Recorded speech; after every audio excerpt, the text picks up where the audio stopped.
Nah, ini bercanda mulu nih majelis. Nggak sengaja. Lanjut yuk. Jangan di-mute. Kalau manusia itu jangan di-mute. Ya.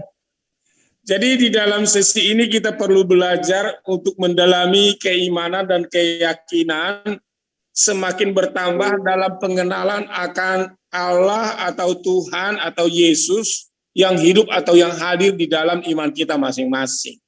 Karena Tuhan adalah ada. Allah dalam konteks Islam adalah ada. Dia nyata. Dia pencipta. Dia maha besar. Dan tentu pastilah kebesarannya itu sangat kecil jikalau dia hadir pada kehidupan manusia. Nah, maka perlu kita ketahui untuk mengenal kehadirannya ini dalam konteks agama kita masing-masing. Baik itu konteks Islam, baik itu konteks kami, bagaimana dia merefleksikan kehadirannya itu nyata pada baik itu secara dogma, secara literasi, baik secara paham yang dianggap oleh Islam dia hadir dan yang dianggap oleh Kristen bagi kami dia juga hadir. Ini yang menjadi inti pembelajaran kita pada kesempatan ini, dan silakan narasi Islam untuk menjelaskan tentang bagaimana kehadiran-kehadiran dalam perspektif Islam tentang Allah mereka. Silakan. Can I? Please. Oke. Please. Silakan Pak Kores, lanjut Pak Kores yang moderatornya, silakan Pak Kores. Enggak. Oke, ini silakan pihak Muslim dan pihak kekristenan ya. Nanti yang dari pendialog juga kan ini pada kohos-kohos semua. Nah itu jadi lanjut aja. Ini Akhi Yusuf juga ingin ikut berdialog, asik. Jadi lanjut, silakan. Ya unik, mari. Nggak apa-apa ya, izin Bang Zuma, izin Bang Farhan dan teman-teman yang lain, mohon maaf. Jadi tadi diangkat tema apakah Allah yang hidup, atau kita mungkin maksudnya Pak terangkan atau teman-teman Kristen yang hidup ini adalah merujuk kepada Yesus karena dia pernah dilahirkan, mungkin ya, saya sebelum ini juga, atau merujuk kepada Allah Subhanahu wa taala yang mana laisa kamitslihi syai'un, tidak setara dan tidak sama dengan apapun. Mau membandingkan antara Yesus dengan Allah ya, sepertinya begitu ya. Cuman sebelum kita jauh menjabarkan apa keimanan masing-masing, ada baiknya saya rasa kami Muslim dan juga Anda sebagai pihak Kristen menjelaskan terminologi atau term-term yang ada di kitab Anda, dan kami juga akan menjelaskan di kitab kami apa itu siapa itu Allah, siapa itu Ilah, dan siapa itu Isa alaihissalam berdasarkan apa yang kami imani sesuai kitab suci kami. Dan saya juga berharap Bapak yang mengusung tema ini juga harus menjelaskan berdasarkan literasi yang Anda miliki, apa itu Tuhan, apa itu Tuhan, apa itu Allah. Yang kata Anda Allah, tidak ada tertulis A-L-A-H di kitab Anda, tetapi A-L-L-A-H, dan ini tidak ada juga bahasa aslinya di dalam kitab Anda tertulis Allah, karena kalian hanya mengenal Elohim ataupun Theos. Mungkin bisa kalian jelaskan dulu teman-teman Kristen, apa itu Tuhan, apa perbedaan Tuhan dengan Allah, dan apa itu Elohim dan Tuhan atau Kurios. Bisa jelaskan itu dulu, saya rasa begitu. Jadi biar kami juga umat Islam paham bahwa kami berhadapan dengan orang yang memiliki paradigma seperti apa gitu. Karena mohon maaf, kami menyadari bahwa kalian pun berbeda dalam memahami terminologi-terminologi yang ada ini. Saya rasa begitu etisnya ya. Itu usulan juga dari saya. Terima kasih. Lanjut yang lain.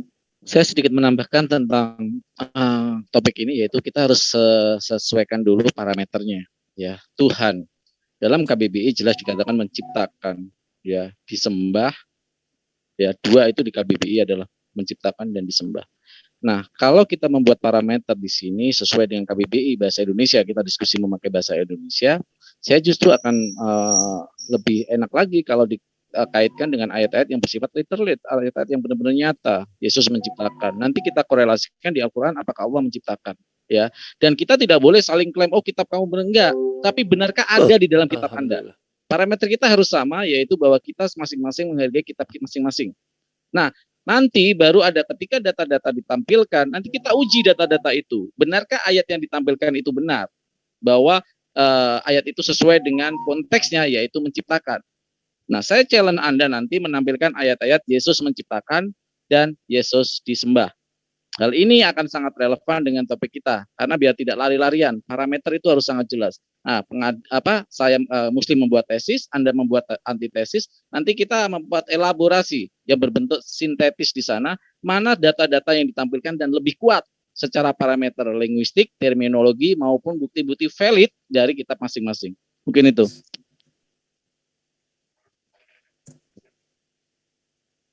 Ya, silakan yang lain. Oke, ya.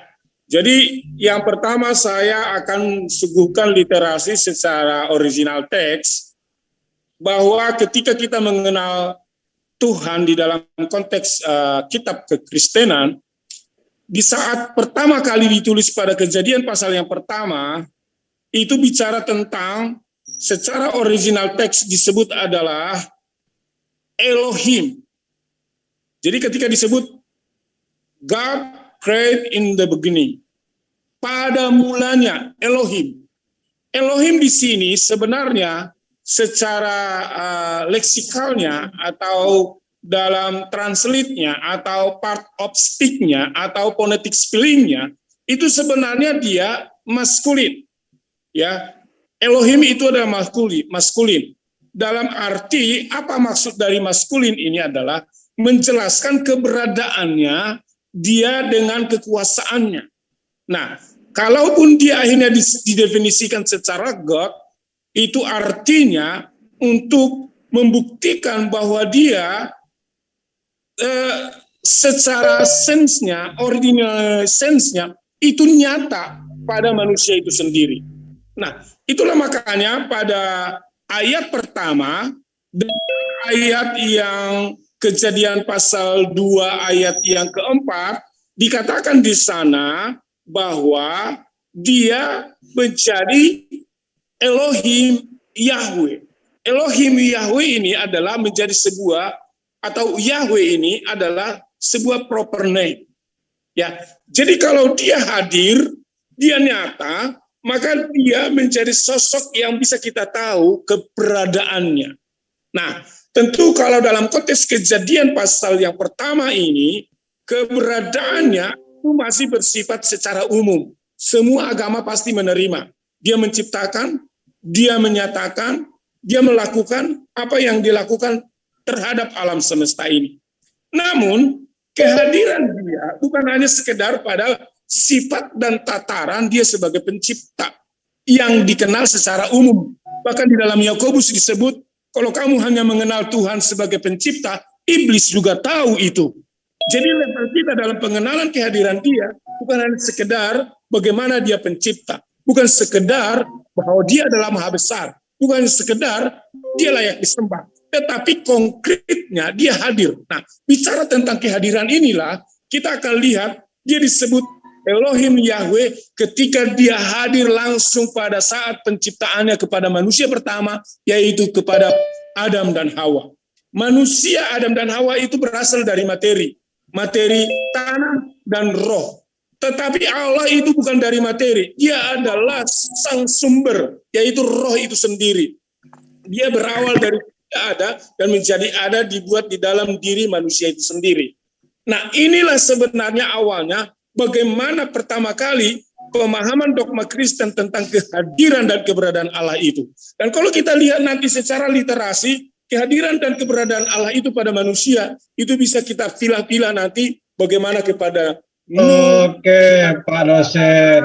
dan bagaimana kepada Musa dan berbagai hal. Itu mungkin dulu nanti baru saya lanjutkan. Oke, silakan. Jangan terlalu panjang, Pak dosen. Saya sedikit ya, Unirifa ya. Izin lanjut Bang Farhan. Saya juga mau tanggapin ini. Oke, saya tanggapi. Dia membawa narasi bahwa kehadiran itu adalah Allah. Kalau kamu cuma masalah kehadiran secara fisik dianggap sebagai Allah, ya, saya tahu arah kamu terangkan. Saya mengatakan di kitab Anda yang hadir juga, kalau bukan yang kehadiran itu bukan hanya Allah, tapi iblis juga hadir. Ya, ini ada di kitab Anda ketika iblis mencobai Yesus. Artinya jika parameter kehadiran ini manifestasi sebagai bentuk materi dan bisa dilihat mata, dianggap sebagai Tuhan, iblis juga hadir. Apakah Anda menyembah iblis? Ini sebagai parameter Anda yang ambigu. Artinya parameter yang Anda pakai jelas. Ya, Kalau parameter Anda pakai membantah parameter pencipta, yang hadir bukan cuma Yesus, bahkan hadirnya sama-sama dari surga. Iblis juga hadir di muka bumi, dari surga juga. Makanya saya bertanya kepada Anda kembali, yang Anda sembah ini Yesus atau iblis? Itu yang pertama. Yang kedua, ketika Anda menafikan parameter bahwa Allah adalah Maha Pencipta, parameternya adalah menciptakan, saya mau bertanya, siapa yang bisa menciptakan alam semesta ini selain Tuhan, selain Allah? Ketika Anda membawa ke dalam perjanjian lama, di sana jelas, ya, ketika Anda mengatakan YHWH adalah proper name, tidak ada namanya proper name itu berubah menjadi Yesus. Aturan-aturan di perjanjian lama jelas sangat kontradiktif di sana. Bagaimana di dalam ulangan, di dalam bilangan, di dalam Yesaya, Allah tidak dapat dilihat, ya. Kalau dilihat maka hancurlah manusia. Yang kedua, bagaimana tidak ada Tuhan yang dibentuk sebelumku dan tidak ada Tuhan yang dibentuk setelahku. Artinya ini berkorelasi dengan apa? Berkorelasi dengan Allahnya Islam. Apa itu? Yaitu ketika 72 sifat dari Yahweh ada di dalam Asmaul Husna, di dalam sifat-sifat Allah.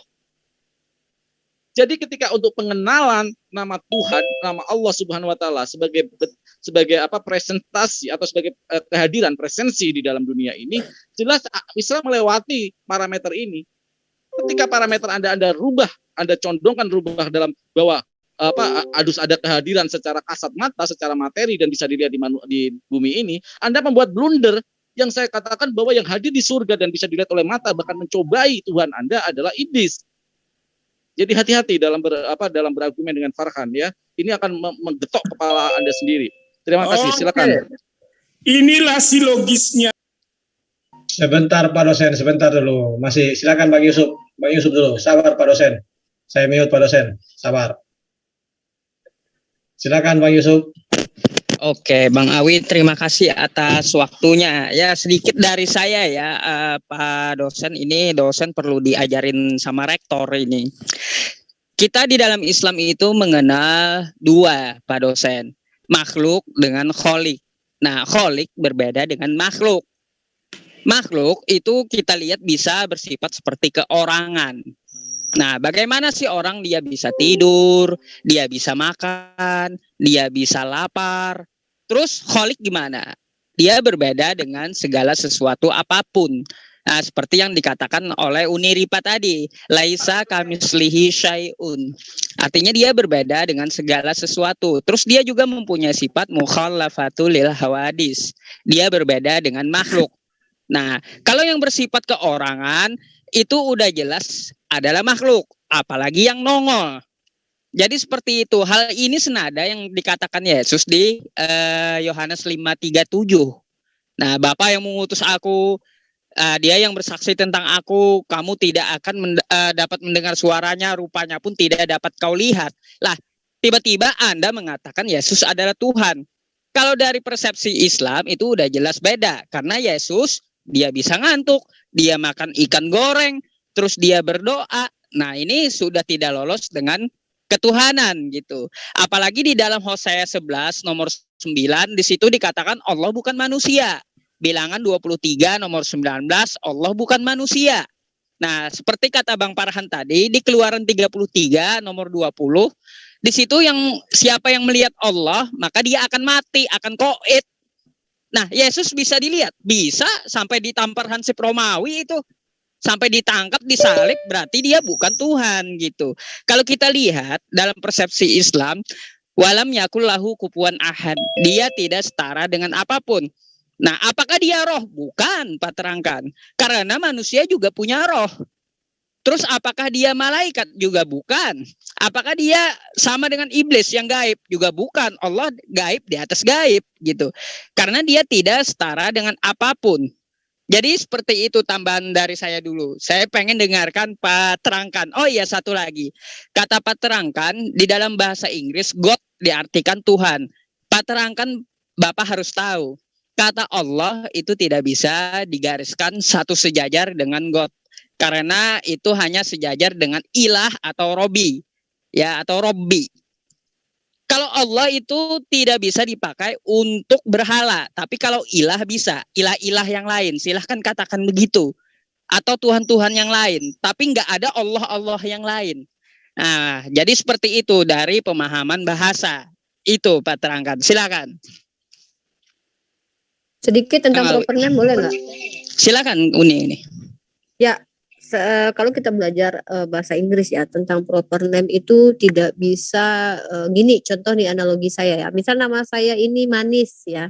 Saya dilahirkan di Indonesia yang mana manis ini merujuk ke makna bahwa ya manis tahu lah ya gimana. Tiba-tiba ketika saya datang ke Amerika, apakah nama saya berganti menjadi Sweetie? Tentu tidak. Artinya proper name di dalam Islam itu tidak berubah ya. Secara lafaz bisa saja mungkin dialek akan berubah seperti Rifa atau Ipeh atau apa bisa, tapi tidak berubah, maknanya tidak digantikan. Tapi kalau kita kalau kita lihat, saya makanya tanya tadi, Pak terangkan itu, coba jelaskan dulu pemahaman Pak terangkan tentang apa sih arti Allah di dalam kitab LAI itu, apa perbedaannya dengan kata Tuhan, karena ada di kitab Kejadian pasal 2 ayat 4 tertulis Tuhan Allah.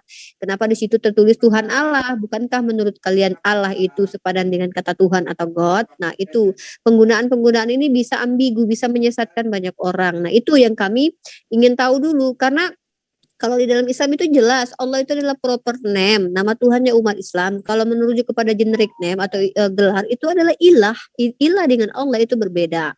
Nah, kalau kita bisa jujur dalam menyikapi ini, Pak terangkan jujur dulu. Pak terangkan ini memahami kata Tuhan, ilah, Elohim atau YHWH itu seperti apa? Karena kalau proper name YHWH di dalam kitab PL itu tidak ada proper name ditemukan YHWH di dalam kitab PB gitu. Apakah proper name tidak pernah disebutkan, nama YHWH itu tidak pernah disebutkan di masa Yesus menginjili di Yerusalem, sampai-sampai tidak ada yang menuliskan di dalam kitab PB gitu loh. Nah, kenapa tiba-tiba proper name Tuhan berubah menjadi Yesus? Apakah nama Tuhan berubah sejak zaman sebelum Herodes dari YHWH menjadi Yesus atau Yesua? Dan mohon maaf, kalau memang nama Tuhan itu adalah Yesus yang berasal dari Yesua yang menjadi Yesus atau Iso atau Yesus atau Yesu, apakah memang nama Tuhan ini memang seperti nama Bambang gitu diberikan kepada manusia banyak sebelum Yesus ada gitu kan? Apakah memang kalian mengimani hal seperti itu? Karena Yesua kan banyak sebelum Yesus datang. Jadi marilah kita definisikan dulu sesuai dengan keimanan masing-masing, dan kalau perlu kita pakailah dalilnya. Kalau umat Islam itu akan berdalil tidak berdalih, tapi punya dalil-dalil tentang nama Allah dan tentang contoh la ilaha illallah, tiada ilah dengan Allah itu dibedakan gitu ya. Mungkin itu harus dulu dijelaskan sebelum bicara tentang Tuhan yang hadir hidup segala macam, sementara kata-kata di dalam kitab kalian sendiri aja ambigu. Begitu mungkin Pak terangkan. Sedikit Bang Dewa ganti saya ini aja karena saya tadi udah. Bang Dewa gantiin saya. Bang Dewa itu cuma bisa buka celana itu. Enggak. Saya ini ada Bang Dewa luar biasa ini. Silakan. Oke, Bang Dewa mungkin dijadikan co-host. Silakan dibuka dulu mic-nya Pak terangkan. Silakan Pak terangkan. Pak dosen.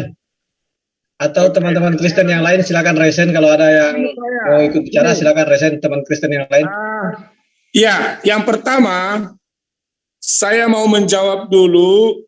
Yang pertama itu tadi adalah Farhan. Inilah silogisnya Farhan ini, suka membuat silogis, tapi justru dia nggak memahami silogis. Gara-gara setan bisa hadir, dia samakan bahwa Tuhan itu hadir sama dengan setan. Nah, inilah silogis yang nggak nyambung. Bicara tentang hadir Farhan, justru secara filosofi, itulah sebenarnya bukti keberadaan. Apapun yang kamu katakan ada, jikalau dia tidak hadir, maka sesungguhnya dia tidak ada.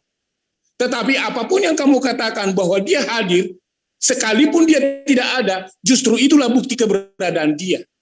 Karena sebuah keberadaan ada disebut ada karena dia ada dalam bentuk kehadiran. Jadi saya mau ngajarin kamu sekarang tentang silogisme, ya, pahami itu. Nah, jadi kalau setan hadir, bukan berarti kamu samakan setan dengan manusia. Malaikat juga hadir. Tuhan juga hadir. Jadi Tuhan itu hadir justru karena dia ada. Kalau Tuhan tidak hadir, itu karena dia tidak ada. Nah, cuman kan sekarang pertanyaannya, hadirnya di mana? Nah, inilah yang saya mau sambungkan dengan logikanya si Yusuf, di mana dia bilang kalau hadir itu makhluk. Salah, bro. Hadir dan nyata tidak selalu disebut makhluk. Karena kehadiran adalah bisa bersifat supernatural, bisa bersifat natural. Kalau Allahmu adalah sifat supernatural, pasti dia bisa nyata dan hadir di dalam supernatural. Oke, taruhlah, saya batasi, dia tidak datang menjadi natural. Yang kamu sebut itu dalam bentuk makhluk. Tapi kalau dalam supernatural pun dia tidak hadir, itu artinya keberadaan Allahmu itu tidak ada. Ini silogisme. Jadi jangan kau batasi oleh karena kata makhluk, sehingga kamu juga jadi tidak paham dalam logika kamu tentang kehadiran itu. Nah, sekarang kita masuk kepada apa yang disebut dengan Ibu Reva. Ya, dia bilang begini, coba jelaskan Tuhan kamu apa itu proper name. Saya mau katakan, secara definisi kata proper name itu adalah sesuatu yang pantas disebutkan. Nah, kalau kita berbicara dari sisi definisi terminologi proper name, sesuatu yang pantas disebutkan, inilah sebenarnya tadi yang disinggung oleh si Farhan tentang disebut begitu banyak nama-nama sifat yang disebut oleh Islam tentang nama Allah mereka. Tapi itu dalam pengertian yang pantas. Namun itu kan semua banyak disebut. Di kami juga banyak itu yang pantas disebut. Ada El Shaddai, ada Yehovah Rafa, dan berbagai hal.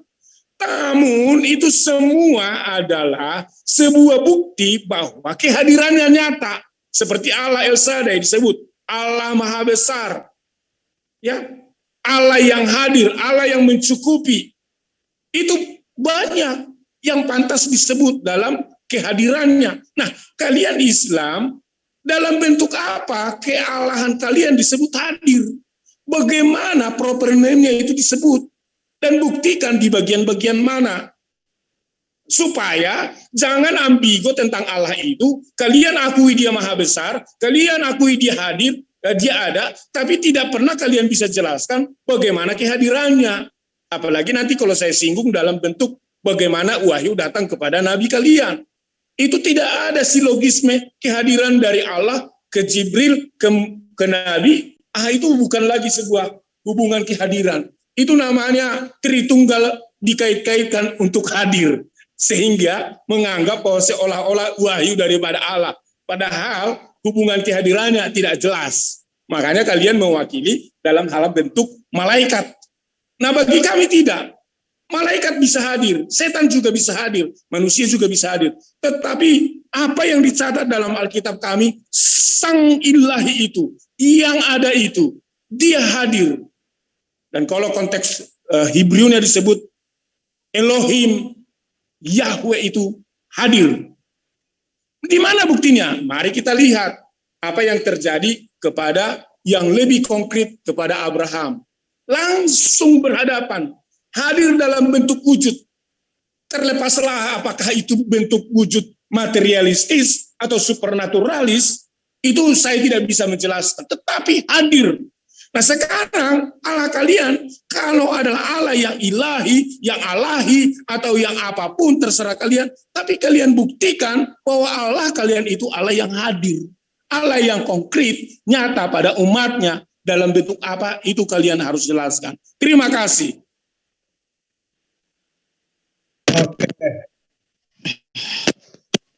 Oke, tanggapi aja, silakan. Bang Yusuf. Siapa ini Kang Awi? Bang Yusuf, silakan. Oh, saya dulu ya, boleh ya? Ya. Oke. Pak terangkan di sini saya di dalam mobil ya, mohon maaf. Di sini saya ada pegang gelas nih, Pak terangkan. Meskipun gelap kelihatan ya gelas itu ya. Gelas itu saya isi susu full penuh dan ada rasa manisnya. Sekarang Anda minta tunjukkan Allah kami di mana? Sekarang saya tanya dulu, Pak terangkan rasa manis itu letaknya di mana sih di dalam gelas itu? Padahal saya ngerasain tuh rasa manis. Coba saya balikin dulu Pak terangkan. Silakan dijawab. Maksudnya gimana? Nah, gini maksudnya. Saya lagi pegang gelas nih. Nih, lihat ke kamera saya ya. Nih gelas nih. Nih, ini saya isi full penuh dengan susu. Dan rasa susu itu manis gitu ya. Oke, sekarang Bapak tunjukkan rasa manis itu di mana? Padahal saya ada ngerasain rasa manis. Enggak, saya rasakan manisnya itu seperti apa? Loh, Saya enggak. Sekarang saya tanya rasa manisnya itu di mana? Kita tahu kan rasa susu itu manis. Ada rasanya. Nah, sekarang saya minta tunjukkan rasa manisnya itu di mana? Rasa manisnya itu ketika kamu minum susunya ya di situ rasa manisnya. Loh, iya ketika saya merasakannya, tapi kan ada di susu itu. Iya, ada di susu itu kan? Iya. Nah, di bagian mana? Ya karena kamu rasakan itu kamu minum. Kalau saya nggak rasakan. Saya tanya, kita tahu rasa susu itu manis dan manis itu ada di gelas itu. Itu di bagian mana rasa manisnya? Tunjukkan pada saya. Di bagian tatkala kamu senyawakan di dalam susu lah. Bukan waktu saya merasakan. Sewaktu belum saya minum, kita tahu itu rasa manisnya ada, susu itu. Belum tahu karena kita belum rasain. Oh, terus ada gitu susu rasa comberan. Dengar, manis itu tetap ada. Namanya itulah Pak terangkan. Namanya manis tetap ada. Namanya rasa manis tetap ada. Tapi manis dan rasa manis tidak akan ada kalau saya tidak rasakan kehadirannya. Gini Pak terangkan, saya tanggapi sedikit. Artinya kita itu merasakan Allah itu bukan berarti kita memakai panca indera mata yang gedebuk yang diciptakan dari Allah gitu mata ini. Artinya mata kita ini tidak bisa melihat Allah itu sendiri gitu loh. Hal yang tidak dapat bisa ditunjukkan itulah jawabannya. Tetapi dia ada. Pakai apa kita merasakan dia ada? Kita dipunyai dengan akal gitu. Jadi pakai akal kita bagaimana Allah itu. Dia berbeda dengan makhluk. Oh ya jelas. Kalau yang turun ke muka bumi berarti bukan Tuhan. Beres. Kita punya akal gitu loh. Kalau begitu logikamu, saya mau tanya sama kamu. Akal itu rasa enggak? Nah, sekarang akal itu apakah rasa atau bukan? Iya, kan saya tanya sama kamu. Akal itu adalah sebuah pemikiran kita yang ada di otak kita. Sekarang saya minta tunjukkan, akal itu di mana sih? Enggak, saya tanya dulu, akal itu rasa enggak? Enggak ada hubungannya. Saya tanya Bapak dulu. Kamu yang bilang tadi. Saya tanya, itu kan sebuah panca indera atau kelebihan yang diberikan Allah kepada kita. Nah, sekarang saya tanya, akal itu letaknya di mana? Enggak. Kita samakan dulu. Tadi kan kamu katakan Allah tidak selalu harus kita lihat gedebuk, kan begitu. Tetapi kita bisa rasakan melalui akal kita, kan gitu. Nah sekarang saya mau tanya sama kamu, kita bisa rasakan melalui akal kita. Apakah akal itu rasa? Akal bukan rasa, cuma karena akal kita bisa merasa. Saya jawab Pak ini sedikit ya Bang. Gini sedikit bang, sedikit lagi. Saya mau tanya sebelum ke Bang Farhan, akal itu letaknya di mana? Pak terangkan. Akal itu letaknya di mana? Ya sudah pasti akal adalah pada bagian kumpulan pemikiran dari manusia. Letaknya di mana? Bukan masalah definisinya, letaknya. Kalau secara biologis di kepala. Oh, yakin di kepala? Oh iyalah secara yakin, biologis. Anda yakin di kepala? Secara biologis akal. Oh, secara biologis di kepala. Iya. Berarti di mana? Di dalam otak gitu. Otak. Oh, di dalam otak. Tunjukkan bentuknya gimana? Loh, ini bukan masalah tunjukkan. Lah, saya minta tunjukkan jika Anda memaksa Allah itu nongol gitu. Tunjukkan akal itu gimana bentuknya. Operasi dulu kepala Anda, maka nanti Anda enggak. Di ilmu kedokteran akal itu tidak terlihat gitu. Tapi kita tahu akal itu ada. Iya, itu dalam ilmu psikologis bukan kedokteran. Kalau dalam psikologis, otak adalah bagian yang ditemukan tempat di mana manusia punya akal. Tetapi di dalam otak gimana? Tidak selalu disebut itu akal karena akal itu akan ditemukan dari berbagai informasi bahwa itu menemukan di dalam akal. Bentuk akalnya gimana? Oke, jangan sampai lagi dibilang ada namanya akal rohani karena ada akal biologis tadi kan. Oke. Balikin dong. Kang Awe. Bentuk akalnya bagaimana gitu? Itu Gitu, dia. jadi Juga dia saya tunjukin jelaskan tentang akal itu apa ya. Akal itu adalah output. Akal itu bukan bentuk tapi output. Jadi manusia ini dikasih satu, yaitu apa yang disebut adalah panca indera atau rasionalisme. Ya, rasionalisme. Sesuatu dirasionalkan terlihat itu melalui panca indera kita. Ya. Yang rasional itu adalah dari otak. Rasional itu adalah otak. Neokortek. Bedakan dengan akal ya. Otak dengan akal beda. Itu ada rasional. Mereka mengolah data. Dari mana data ini diambil? Data diambil dari empirisme atau dari panca indera kita yang mengolah data di sekitar kita. Mata melihat, kulit merasakan, ya, mulut mengucapkan. Itu empirisme. Dan yang terpenting adalah hati atau intuisi. Nah, dari rangkuman ketiga ini merujuk kepada akal. Output dari segala tiga itu rasionalisme, intuisme, dan empirisme, di sanalah akal. Nah, Islam menjabarkan itu. Afala ta'qilun, afala tadabbarun. Artinya segala panca indera kita ini mengolah data semua. Panca indera mengolah kepada empiris yang terlihat. Neokortek kita kepada pathway mengolah data, itu yang disebut sebagai rasionalisme atau sebagai benar dan salah, itu ada di dalam neokortek kita melalui pathway, jaringan pathway. Dan hati kita itu adalah intuisi. Artinya Islam mencakup dari ketiga ini, empirisme, rasionalisme, dan intuisme ini, dan disebut outputnya adalah akal. Makanya di dalam Al-Quran banyak ayat-ayat afala ta'qilun. Gunakanlah kita berpikir. Silakan Gurunda, Penirifah. Jangan cuman Bang Zuma aja Gurunda, saya bukan Gurundi. Baik, Pak terangkan, mungkin tadi saya sudah mengajak Anda. Kalau dosen itu paham ya, ketika menjelaskan kepada murid itu, murid juga dituntut untuk mendefinisikan secara etimologis dan juga terminologi. Saya tahu karena saya seorang mahasiswi. Nah, jadi tadi saya minta kepada Anda untuk menjelaskan secara definisi Allah, Elohim, apa bedanya Allah dengan Tuhan, tapi Anda tidak menyentuh ranah itu. Dan Anda mengatakan, ya mungkin saya bisa sepakat dengan kata Anda, proper name itu adalah nama yang pantas, oke. Tapi ini justru menjadi sebuah pertanyaan kalau proper name Tuhan Anda adalah Yesus. Kenapa saya bilang itu? Kalau Allah Subhanahu wa taala itu merujuk kepada Al-Ilah, Sang Tuhan, maka itu adalah proper name. Ya. Kalau kita merujuk kepada Yesus, kenapa justru Yesus bukan sebuah nama yang pantas? Saya katakan, mari kita lihat bahasa Yunani. Yang ini kalau kita katakan Yesus itu dari bahasa Ibrani, Yesua, yang artinya apa? Katanya yang menyelamatkan lah, yang inilah. Tapi mari kita merujuk kepada proper name Yesus. Apakah namanya pantas berdasarkan bahasa Yunani? Oh tidak. Ye artinya aku, sus artinya kuda. Apakah memang kalian mau mengimani bahwa Yesus adalah nama yang pantas buat sosok Tuhan yang di dalam bahasa itu sendiri diartikan sebagai Ye adalah aku, sus adalah kuda? Atau kalian bisa membuktikan bahwa Yesus memiliki sebuah arti yang pantas untuk nama Tuhan?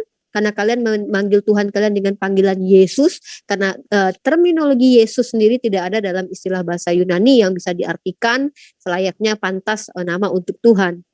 Kalau bicara tentang El Shaddai, El Jibor yang sepadan dengan Al Jabbar, ya kan kita tahu bahwa bahasa Ibrani dengan bahasa Arab itu serumpun. Nah, kembali lagi, apakah nama Tuhan ini bisa ditranslatekan? Atau misalnya nama saya tadinya Manis, tiba-tiba datang ke Amerika menjadi Sweetie, apakah bisa seperti itu? Tentu tidak. Makanya saya katakan, kenapa Yesus adalah proper name-nya Tuhan kalian? Apakah masih bisa dikatakan itu nama yang pantas? Kalau memang iya, coba berikan alasan bahwa Yesus adalah nama yang pantas untuk Tuhan. Nah, atau kalau memang itu bukan nama Tuhan, kalian mengatakan Yesua, kenapa lancang sekali kalian menukar nama Tuhan menjadi Yesus begitu ya, dari Yesua menjadi Yesus, dan itu kalian cari sendirilah apa arti Yesus. Nah, kemudian tadi tentang Maha Adil, Pak terangkan bisa sedikit, saya mungkin ingin tahu apa yang dimaksud dengan Maha Adil ini, Pak terangkan sedikit saja sebelum saya mencapai premis saya. Pak terangkan. Oh sudah, saya sekarang. Enggak, saya cuma memverifikasi saja. Yang dimaksud dengan Maha Adil ini artinya harus bisa dipanca indera, dilihat panca indera begitu? Tadi saya sudah jelaskan secara filosofinya. Dengan No, saya tidak butuh filosofinya itu. kan kalau saya mau kamu nanya saya, dengarkan dulu, dengarkan. Ya. Saya katakan begini, bahwa sebuah kehadiran itu karena keberadaan, dan sebuah keberadaan itu karena kehadiran. Jadi Baik. kalau dia ada, pasti bisa hadir. Kalau dia hadir itu siap. karena ada. Baik. Jadi stop, kalau stop. disebut Stop. Allah Saya kalian pakai- ada, berikan data-data konkret, jangan melebar. Bagaimana Oke. Stop. Sudah. Saya cuma memverifikasi saja. Walaupun saya tidak mendapatkan jawaban yang gamblang tentang apa yang dimaksud dengan Maha Adil ini, tapi mungkin saya akan membuat sebuah premis. Kalau Anda memaksa Tuhan itu Maha Adil seperti yang Anda imani Yesus dilahirkan, Anda harus siap menerima kenyataan bahwa Tuhan Anda itu hanya hadir selama 3 tahun. Walaupun kenyataannya dia selama 30 tahun, tapi mohon maaf dia hanya terdata 3 tahun ya. Dia tidak pernah ada sebelumnya dia di Sungai Yordan itu dia tidak tahu kehadirannya kemana, tidak ada yang mendokumentasikan. Nah, kalau menggunakan logika Anda bahwa Tuhan itu bisa hadir, maka Anda siap dengan konsekuensi bahwa Tuhan Anda itu hanya hadir selama 3 tahun. Selama seperjalanan abad milenium bumi sejak diciptakan sampai nanti kita tidak tahu kapan kiamat, Anda harus menerima konsekuensi bahwa Tuhan Anda cuma hadir 3 tahun dan Anda tidak menikmati kehadiran Tuhan Anda, karena kalau memang ya tunjukkan di mana Tuhan Anda yang Maha Adil itu sekarang. Mungkin itu dari saya. Silakan. Tadi Pak Yuda juga ini buka mic ini, silakan Pak Yuda mungkin berikan tanggapan. Pak dosen, dibuka mic-nya Pak dosen.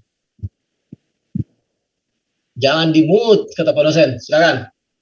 Ayo Jadi Pak dosen, begini. tunjukin AK, bentuknya gimana? Tunjukin AK. Jadi begini Ibu Rifa, ya, Anda dan teman-teman yang ada sebagai rekan dialog dan tukar pikiran, lebih ekstrim disebut debat, meminta data dari kalian itu dari tadi nggak jelas apa yang kalian bicarakan tentang tema ini. Saya sudah mencoba mendefinisikan. Tunggu. Anda sedang memaksa paradigma Anda. Saya waktunya. Oke. Merestruksikan bagaimana historikal biblikal, sudah mencoba bagaimana menguraikan bahwa kehadiran tentang kealahan kami, ketuhanan kami, hanya nanti saya akan jelaskan secara Yesus. Tapi kalian hanya sifatnya menyerang. Dan justru ini yang saya mau katakan kepada kamu, Bu Rifa. Dari tadi nggak ada kalian menjelaskan tentang kehadiran Allah kalian. Hadir itu 3 tahun itu namanya loss silogisme. Jadi Anda itu hanya memahami dari hanya sekedar mengkritik, bukan memberikan sebuah gambaran bagaimana Islam Allahnya hadir. Harapan saya setelah saya ini akan muncul dari beberapa teman-teman di channel ini, di tempat ini, berikanlah seperti apa Allah kalian hadir. Konkretnya bagaimana? Stop. Tar dulu, saya masih lanjut. Nah, ini yang saya minta dari kalian. Nanti saya akan masuk kepada bagaimana pengertian Allah kami yang hadir dari historikalnya dengan kaitannya dengan Yesus. Saya akan uraikan. Tapi saya minta dulu kalian coba dalil kalian di mana gitu loh. Silakan. Boleh. Tunggu sebentar. Yang pertama, jangan memaksa paradigma kalian dengan kami karena paradigma kita berbeda. Bagi kalian Tuhan harus dilahirkan. Bagi kami sudah katakan paradigma kami umat Islam ada makna ada itu bukan berarti bisa harus dipegang ditowel-towel dengan tangan ya, bisa dipaku, dimatikan, bukan begitu prinsipnya dalam Islam. Karena kami di dalam dalil yang kami imani sebagai kitab suci dikatakan bahwa Allah itu laisa kamitslihi syai'un. Kalau ada deskripsi yang bisa kami tunjukkan kepada kalian maka batal ayat itu.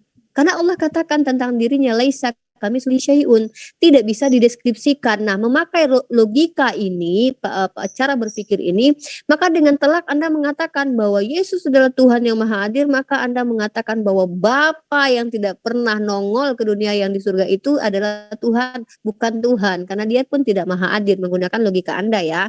Ya, karena Father is not Son is not Holy Spirit, dan yang nampak itu adalah anak Allah, bukan Allah itu sendiri yang pada akhirnya walau kalian katakan Kan anak Allah itu adalah Allah. Tapi ingat, artinya ketika kalian mengatakan bahwa Tuhan kami tidak bisa disebut Tuhan karena tidak menongolkan dirinya seperti sebagaimana Yesus, maka itu juga berlaku harusnya kepada Bapa di dalam 1 Timotius 6 ayat 16. Bukankah dia tidak bisa dia tidak bisa didatangi, bahkan dia tidak pernah mati gitu kan? Apakah Bapa kalian sudah pernah melihat Bapa?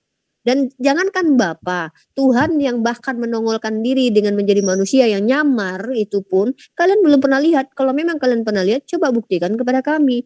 Jangankan hal yang memang kami nyatakan di Al-Quran, laisa kamitslihi syai'un, yang gaib dan juga zahir, karena segala sesuatu yang ada tidak bisa dikatakan, harus bisa dipegang dengan indera. Contoh dosa, kalian bisa menunjukkan kepada kami bagaimana bentuk dosa. Apakah dosa ada? Ada. Tapi kalian bisa tunjukkan akal. Apakah akal ada? Apa kalian bisa mendeskripsikan akal kepada kami? Tidak. Jadi ada itu bukan berarti sesuatu yang bisa diindrakan. Karena jangankan sesuatu yang tidak bisa diindrakan untuk diindrakan, apa yang kalian bisa indrakan saja kalian tidak bisa tunjukkan kepada kami. Apa itu? Yesus yang sudah ditabokin, dimati, dipakukan. Apa kalian bisa tunjukkan kepada kami saat ini kehadirannya? Kalau kalian tidak bisa menunjukkan, berarti kalian harus terima Tuhan kalian hanya hadir 3 tahun. Ya, cuma 3 tahun Tuhan itu hadir, dan itu tidak bisa dikatakan maha. Kalau yang namanya maha itu melampaui segala sesuatu. Contoh maha kasih. Tidak ada yang melebihi kasih Tuhan. Kasih Tuhan harus melampaui semuanya. Maha. Ada lagi di atas maha? Tidak ada. Maha itulah yang tidak bisa dicapai oleh makhluk. Nah, kalian katakan Tuhan kalian maha adil. Mana dia sekarang? Coba tunjukkan batang hidungnya Yesus kepada saya. Atau kalian mau menerima bahwa Tuhan kalian itu cuma terbatas, cuma 3 tahun doang maha hadirnya, selepas itu tidak hadir. Karena sebelum dia lahir pun dia sudah tidak ada, tidak pernah hadir. Oh, kalian mau mengatakan, oh kan dia pernah hadir begini dan begitu. Tunjukkan kepada kami sekarang mana kehadirannya. Atau terbantahkanlah bahwa dia maha hadir gitu loh. Jadi jangan kalian bermain-main dengan kata-kata ini bla bla bla, dengan diksi kalian sendiri blunder dengan pernyataan kalian. Coba tunjukkan kepada kami akal. Tadi kami minta kalian bisa tunjukkan apakah akal itu zahir, ada, nyata, ada. Dosa, tunjukkan kepada kami bagaimana bentuk dosa. Bisa kalian tunjukkan? Tidak bisa. Jadi banyak hal-hal yang ada. Bahkan telunjuk saya yang coba saya tanya kepada Anda sekarang percaya bahwa saya nyata, zahir? Pasti percaya dong ya, saya bukan hantu. Tunjukkan kepada saya, ini jari saya acungkan yang mana kepada Anda? Tidak bisa Anda tunjukkan kepada saya. Itu yang zahir loh. Apalagi sesuatu yang memang tidak bisa dideskripsikan. Kami tidak pernah mengaku-ngaku Tuhan kami bisa dideskripsikan. Kenapa Anda paksa Tuhan kami harus bisa dideskripsikan? Kalau kalian mengimani Tuhan, kalian harus mati, dipaku, baru itu sebut Tuhan. Itu urusan kalian. Jangan bawa permasalahan kalian, paradigma kalian kepada kami. Kami tidak menerima Tuhan yang mati. Itu loh. Ya, itu dulu. Jangan paksa paradigma Anda kepada kami umat Islam. Kalian harus buktikan dong Tuhan kalian itu maha hadir dengan menongolkannya. Oh, tidak bisa karena Tuhan kami laisa kamitslihi syai'un. Mungkin itu dari saya. Terima kasih. Sedikit Uniripa, saya mau nanya ke Pak Terangkan dan harus Pak Terangkan jawab ya. Tolong Pak Terangkan dijawab. Pak Terangkan, di situ di kitab Bapak ada kata-kata begini, Bapa yang mengutus aku, kata Yesus ya. Nah, Yesusnya dapat kita lihat. Sekarang saya minta tunjukkan yang namanya Bapa tadi, gelarnya Bapa tadi, itu bentuknya kayak gimana, Pak Terangkan. Bapa ya, bukan Yesus. Tunjukkan yang Bapa itu gimana gitu. Silakan.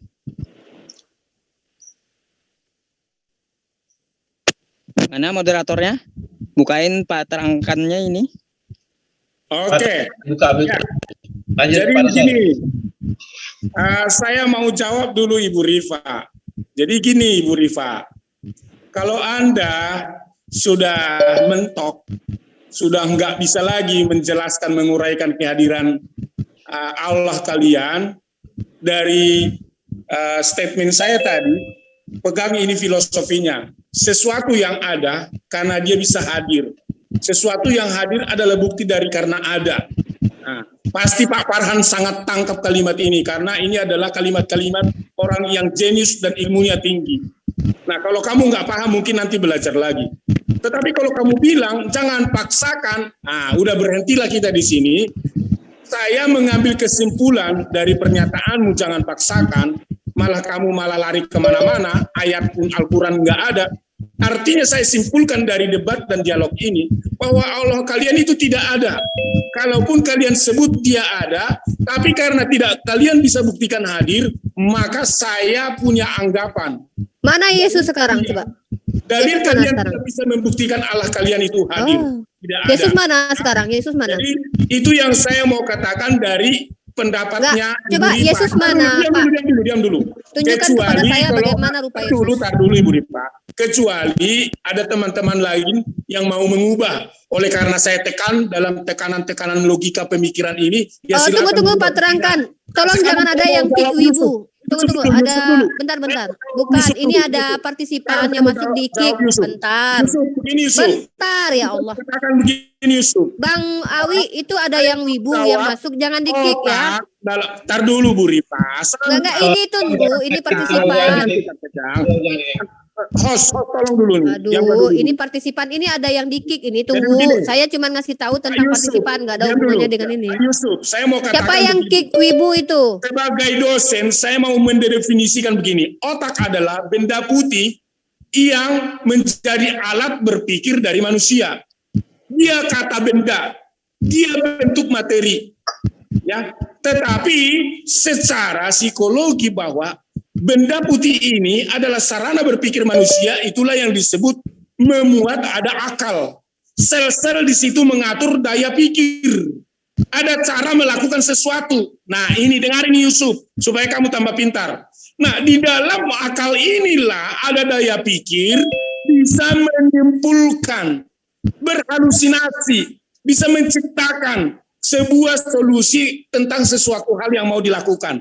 Jadi kalau kamu mau memahami akal, berarti dari daya pikiranmu itu, kamu ciptakan sesuatu untuk sarana melakukan sesuatu, maka itulah hasil dari akal, itulah hasil dari pikiran.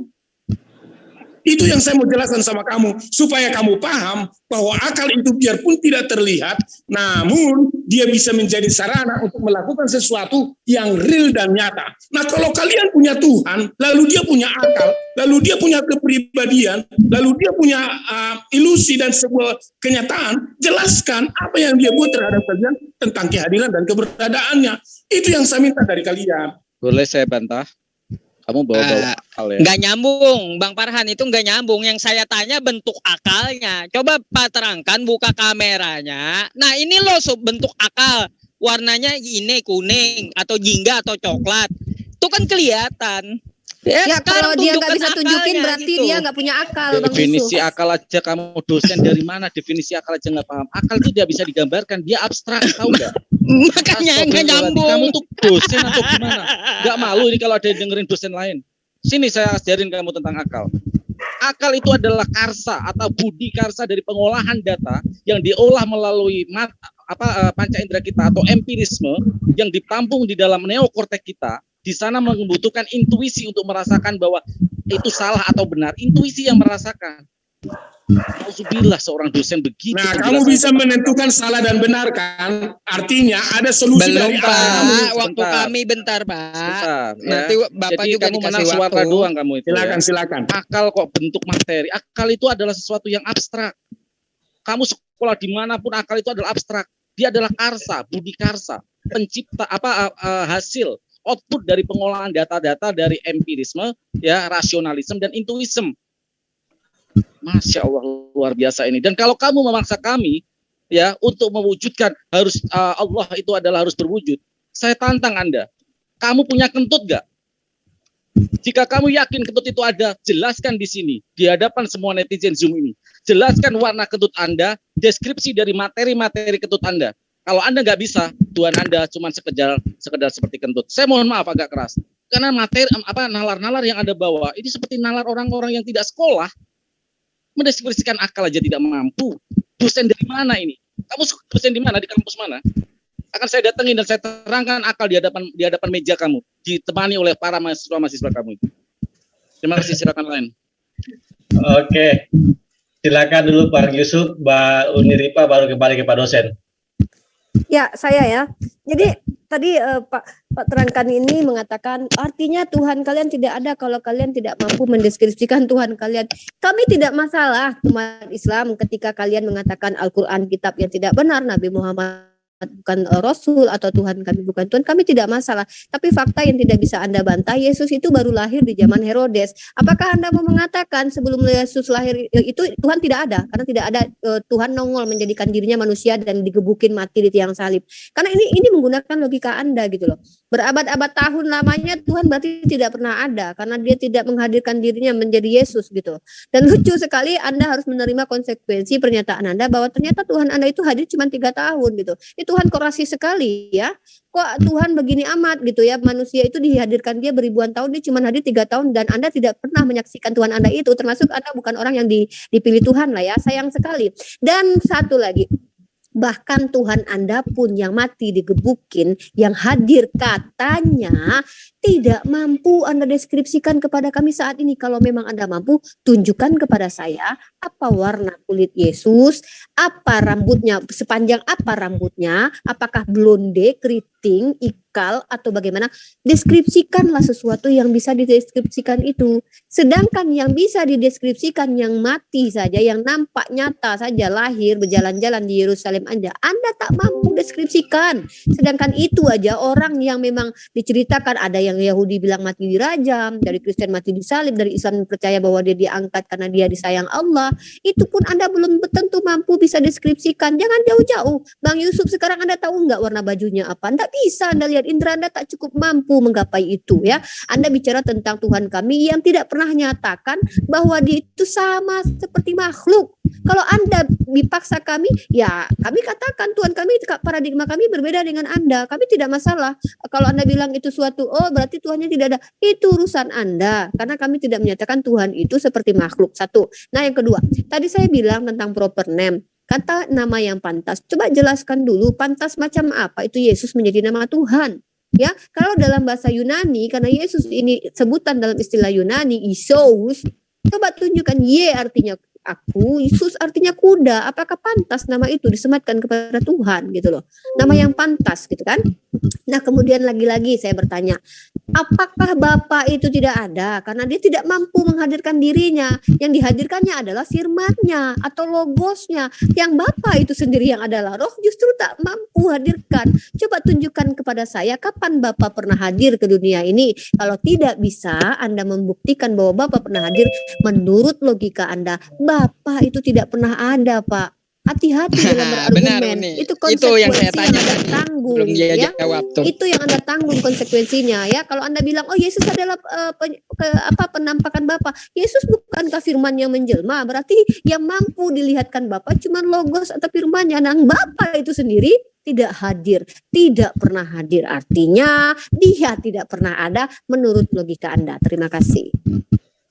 Iya, Gurunda mungkin ingin menambahkan supaya langsung dirangkap dua jawabannya oleh Brethren Terangkan dan Yuda. Tafadhol Gurunda. Silakan Kanda. Langsung. Baik, makasih atas kesempatan yang lagi-lagi diberikan kepada saya. Makasih. Kepada saudara Terangkan dan yang sahabat Kristen yang lain, Al-Quran menerangkan begini. Am khuliku min gairi syai'in am humul khaliqun. Jadi di situ ada tantangan. Atau apakah mereka tercipta tanpa asal-usul? Ataukah mereka yang menciptakan diri mereka sendiri? Nah, saya pingin sebelum kita masuk berlogika ria ya, untuk membuktikan bahwa Allah Subhanahu wa taala itu ada berdasarkan akal. Saya pingin tanya dulu kepada sahabat Terangkan dan Kristen yang satunya lagi tadi. Pada saat Anda sekarang mengetahui Anda adalah ciptaan. Siapa yang menciptakan sahabat saya? Yesus, Bapak, atau siapa yang menciptakan Anda? Atau Anda tercipta sendiri nih?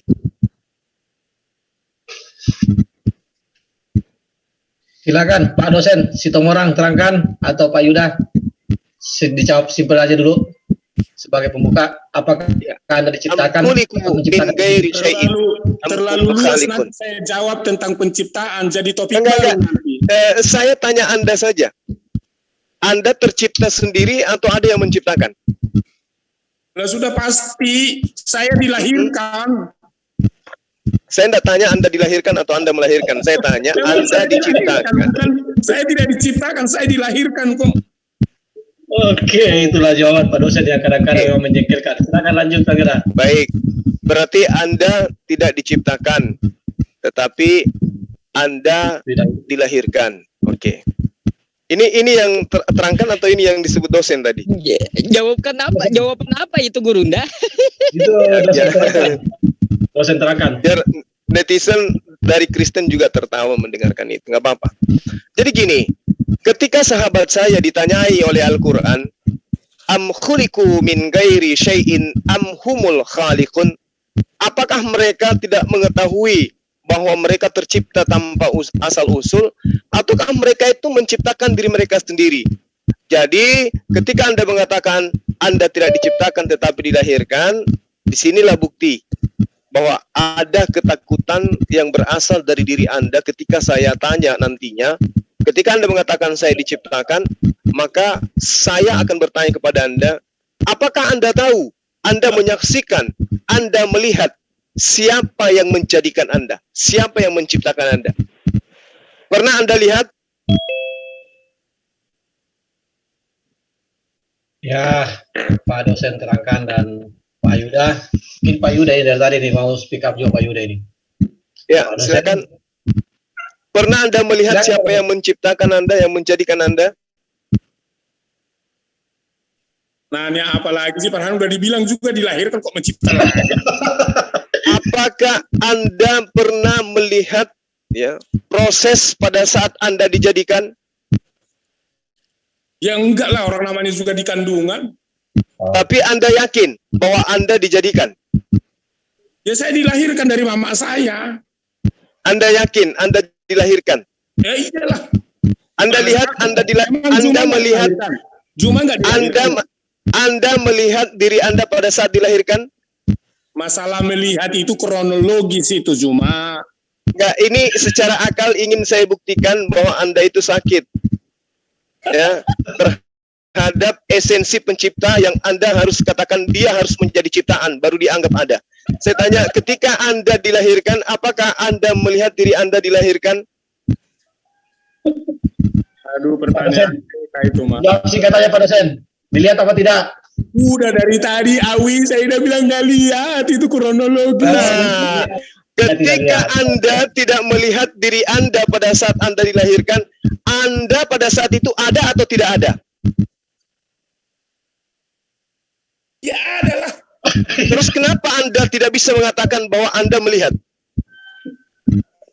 Karena saya belum ada sebuah silogisme yang disebut Farhan tadi, kontraknya untuk punya akal pengumpulan data. Oh begitu. Berarti Anda sudah mengakui ya bahwa pada diri manusia ada keterbatasan untuk melihat, bahkan melihat dirinya sendiri meski dia memiliki mata. Nah sekarang Anda kemudian mengatakan saat ini akal Anda sudah bisa melakukan sinergi antara akal, pemikiran, ide, gagasan, dan nuansa daripada ucapan kata per kata mengurai sebuah kalimat sehingga Anda bisa mengurai sesuatu kesimpulan. Oke, saya ingin lihat. Ketika di dalam kitab Anda diterangkan begini. Ini kita sudah meninggalkan yang tadi ya, karena Anda sudah membuktikan bahwa Anda tidak bisa melihat diri Anda. Sekarang masuk ke dalam kitab. Ini kita bukti dalil sekarang. Mazmur 44 nomor 3. Engkau sendiri dengan tanganmu telah menghalau bangsa-bangsa. Apakah dengan kekuatan penglihatan dan kekuatan akal sekarang yang Anda punya, Anda pernah melihat tangan Tuhan yang menghalau bangsa-bangsa? Ya saya kan di waktu itu nggak ada ya, jadi mereka yang mengalami itu. Berarti Tuhan yang Anda itu tidak ada lagi sekarang? Loh, konteksnya kan di zaman itu, Iya, tangannya maksudku. Tangannya Tuhan yang menghalau mereka, menghalau bangsa-bangsa itu sekarang di mana? Tangannya. Tangannya yang menghalau waktu itu atau sekarang dia di mana gitu? Iya, sekarang di mana tangan itu? Iya, tangan itu ya ada di sorga. Nah, tangan itu ada di surga menurut Anda? Tunjukin. Bisa Anda tunjukkan? Ditunjukin apanya? Tangannya. Ya, Alkitab yang bicara. Enggak, saya tidak tanya kitab. Saya tanya Anda yang mencari jati diri Allah. Allah menerangkan dalam Al-Quran. Tunjukin dari Al-Quran kalian. Saya nggak tunjukin kamu yang sudah Al-Quran, oke. Al-Quran menerangkan begini. Kalian itu tunjukin dalam Al-Quran itu yang saya minta dari tadi. Al-Quran bercerita tentang wujud Allah. La tudrikuhul absaru wa huwa yudrikul absar wa huwal latiful khabir. Artinya Allah tidak dapat dicapai oleh penglihatan mata, sedang Dia dapat melihat segala penglihatan, dan Dialah yang maha halus, maha teliti. Itu wujud Tuhan kami. Dia maha melihat, maha halus, maha teliti. Wujudnya bisa dilihat ya? Wujudnya nggak bisa dilihat.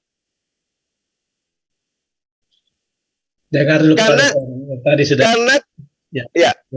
Karena keterbatasan kita selaku makhluk. Sekarang pertanyaannya gini cuma. Anda tadi mengakui diri Anda ada, tapi ada sisi di mana Anda tidak bisa melihat diri Anda ada. Saya mau tanya begini cuma. Bisakah Tuhan Sabar Pak Dosen, sabar.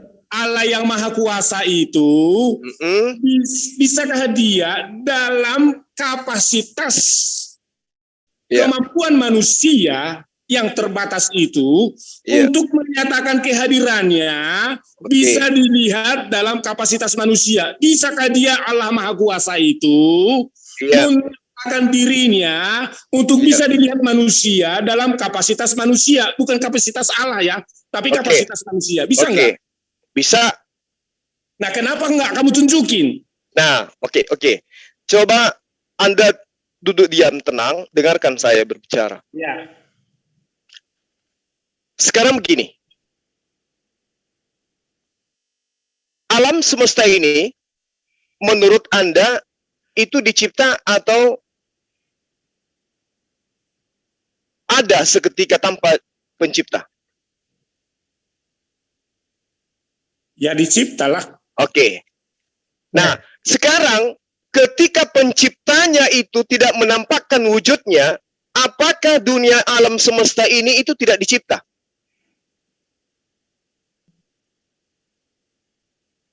Maksudnya? Anda mengatakan alam semesta ini dicipta. Nah, sekarang ketika penciptanya tidak mewujudkan, tidak menampakkan wujudnya, apakah batal alam ini bahwa dia adalah ciptaan? Batal enggak? Enggak batal kan? Nah, itulah Allah. Allah menyatakan dirinya melalui ciptaannya bahwa dia ada. Laksana harimau, untuk menunjukkan bahwa ada harimau, kita bisa melihat sisa-sisa jejaknya. Ada jejak harimau, berarti ada harimau. Ada ciptaan, berarti ada pencipta. Tidak mesti pencipta itu wujud. Nyata dilihat oleh makhluk. Nah, itu kan karena kamu membatasi Allah kamu dan tidak nyata sehingga kamu begitu pemikirannya. Oh begitu. Justru yang membatasi adalah Anda. Apa buktinya? Apa buktinya? Sekarang Tuhan Anda yang pernah nusul ke muka bumi siapa? Ntar dulu, jangan ke situ dulu. Jadi begini. Ini berbicara mengenai siapa yang maha kuasa, Tuhan saya atau Tuhan Anda? Logikanya. Siapa Tuhan Anda yang pernah nampak dilihat oleh manusia? Siapa Tuhan Anda? Logikanya begini cuma.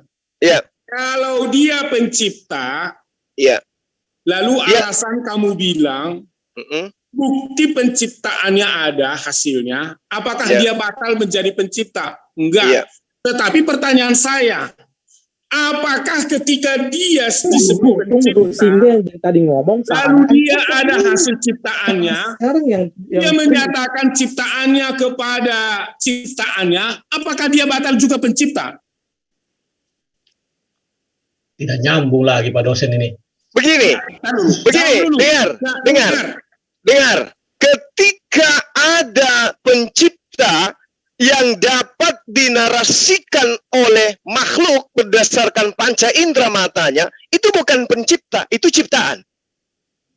Makanya berarti gagal dong pencipta kalau dia tidak bisa menyatakan diri sebagai pencipta. Oke, saya ikuti arah Anda. Oke, saya ikuti arah Anda. Sekarang siapa Tuhan Anda yang pernah nusul, yang pernah Anda lihat? Yesus. Yesus. Yesus punya keterbatasan? Tidak. Yakin? Yakin. Yakin Anda tidak punya, Yesus tidak punya keterbatasan? Tidak. Aduh ya Allah. Lalu yang mengatakan bahwa aku tidak dapat berbuat apa-apa dari diriku sendiri itu siapa? Apakah menurut logika kamu itu sebuah pernyataan keterbatasan? Loh, dia tidak bisa berbuat apa-apa dari dirinya sendiri. Terbatas atau tidak?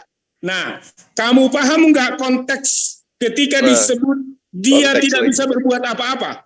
Nggak usah banyak bicara, Pak. Saya tanya kepada Anda, yang mengatakan tidak bisa berbuat apa-apa dari dirinya sendiri itu Yesus. Itu Tuhan Anda kan?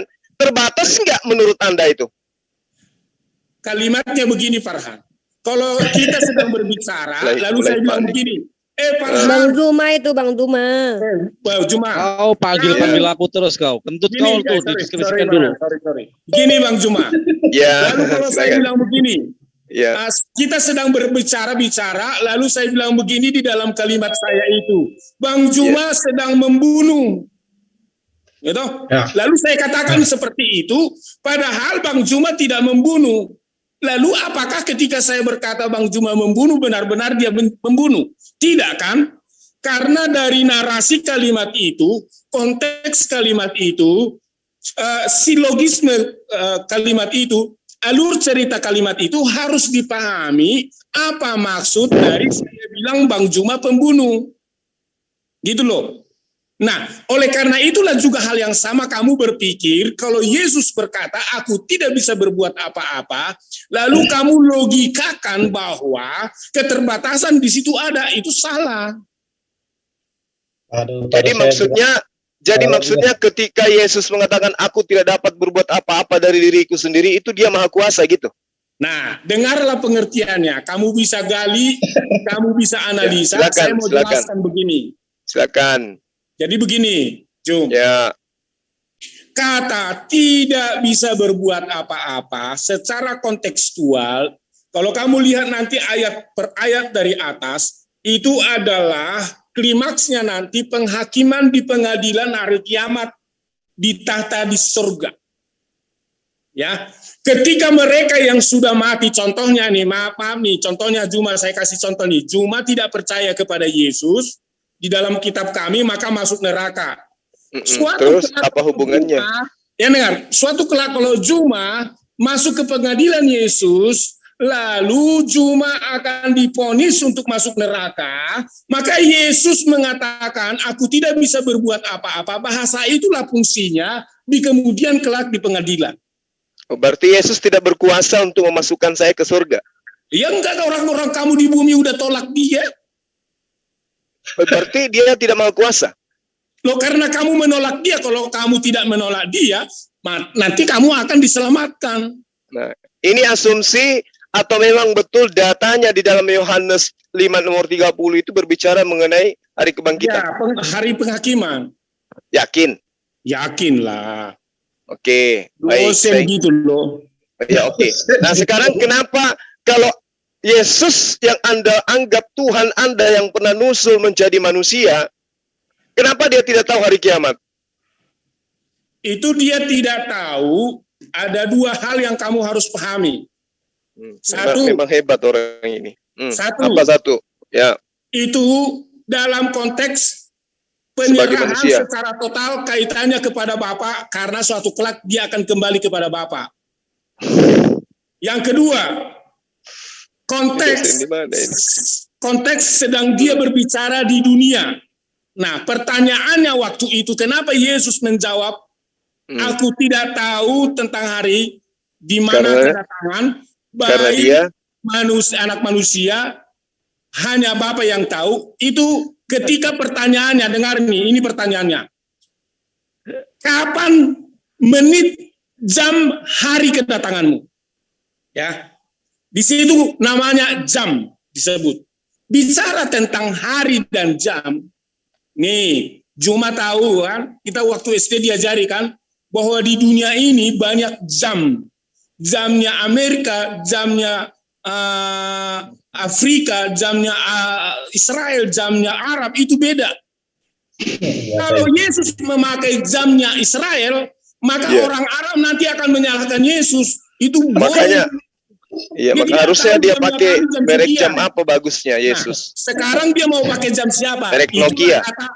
Aku tidak tahu. Ya, nah itulah kenapa kemudian Allah Subhanahu wa Ta'ala itu tidak bisa menjadi makhluk. Karena kalau sudah menjadi makhluk, pembelanya pun kayak begini. Tuhan itu nggak bisa menjadi makhluk. Yang bisa menjadi makhluk itu ciptaan. Karena dia diperintah untuk menjadi ciptaan. Allah, pencipta langit dan bumi, namanya pencipta tidak mungkin menjadi ciptaan. Kalau dia bisa dilihat, nusul ke muka bumi, maka dia pasti adalah ciptaan. Nah sekarang bagaimana dengan Yesus? Apakah dia ciptaan? Ciptaan. Data menerangkan dia ciptaan. Tapi ternyata ya sudahlah. Anda mengatakan bahwa Tuhan Anda itu maha hadir, bisa dilihat. Apa buktinya? Dia pernah datang menjadi manusia. Oke, itu iman sahabat saya. Biarkan netizen yang menilai. Silakan yang lain. Oke, sedikit saya ya tentang apa ya. Saya cuma ini. Kita TikTok aja ya, Pak ini ya. Saya ini uji silogisme Anda. Saya bahkan ragu Anda memahami deskripsi dari silogisme. Saya tanya kepada Anda ya tadi tentang perwujudan. Saya tanya, ketika Anda kentut dan istri Anda bilang, wah bau sekali kentutnya. Coba deskripsikan kentut Anda. Menurut, padahal jelas-jelas ada istri Anda merasakan baunya. Coba deskripsikan ke saya kentut Anda itu warnanya apa, deskripsinya apa. Yuk, silakan. Jadi sebenarnya inilah yang saya mau jawab kepada Farhan tadi. Saya sudah kumpulkan datanya. Saya mau bilang begini, bicara tentang kentut. Kalau saya dekat Farhan, maka saya coba, maaf nih kalau sedikit kurang sopan, saya akan kentut di hidungnya Farhan. Ketika saya kentut di hidungnya si Farhan, saya akan lihat reaksi dia apa. Apakah dia diam? Apakah dia berteriak? Apakah dia kabur? Saya akan tahu logikanya dia, apa jadi cara berpikir dia untuk tindakan saat saya kentut. Memang kentut saya tidak terlihat. Memang kentut saya tidak berwarna. Tapi reaksi dari kentut saya akan ada wujudnya kepada Farhan bahwa kentut itu ada masuk di dalam hidungnya si Farhan. Oke, gantian ya. Berarti Anda menyatakan bahwa bukan kentutnya yang dideskripsikan tapi impact-nya. Ini ada di dalam Al-Qur'an Karim surat Al-Fussilat. Untuk mengenal Allah apa? Ciptaannya, siang berganti malam, ya, rasakan alam semesta ini. Itu namanya impact, Pak. Saya ajari berdiskusi dengan sistematis dalam mengungkapkan argumentasi Anda ya. Ketika Anda menyatakan bahwa harus dibentuk Tuhan sesuai dengan deskripsi secara materi, artinya Anda gagal. Anda menggagalkan argumentasi Anda sendiri tentang kentut itu. Yang saya rasakan adalah impact-nya. Itu juga ada di dalam Al-Qur'anul Karim kami. Tidak mewujudkan Allah sebagai materi yang terlihat oleh panca indera kita karena laisa kamitslihi syai'un, tetapi impact dari Allah Subhanahu wa taala menciptakan alam semesta ini, itulah yang untuk menunjukkan penguasa alam semesta ini dan pencipta alam semesta ini adalah Allah Subhanahu wa taala. Itu yang namanya diskusi sistematis. Anda menggagalkan argumentasi Anda sendiri. Paham nggak tentang kata tadi? Ada impact-nya berarti, bukan materi subjeknya tapi impact-nya. Itulah Allah Subhanahu wa taala. Alhamdulillah Anda sedikit waras sekarang. Ya, terima kasih. Silakan yang lain. Enggak, saya mau jawab dulu si Farhan. Bicara jangan dijawab lagi. Udah paham. Anda nanti gila lagi. Tadi udah sedikit waras loh. Ada impact secara materialistis, ada impact secara supernatural. Yang saya minta, kalau kamu bertahan Allahmu itu, jikalau menjadi materi dan makhluk itu melanggar dalil hukum dogmatis Islam.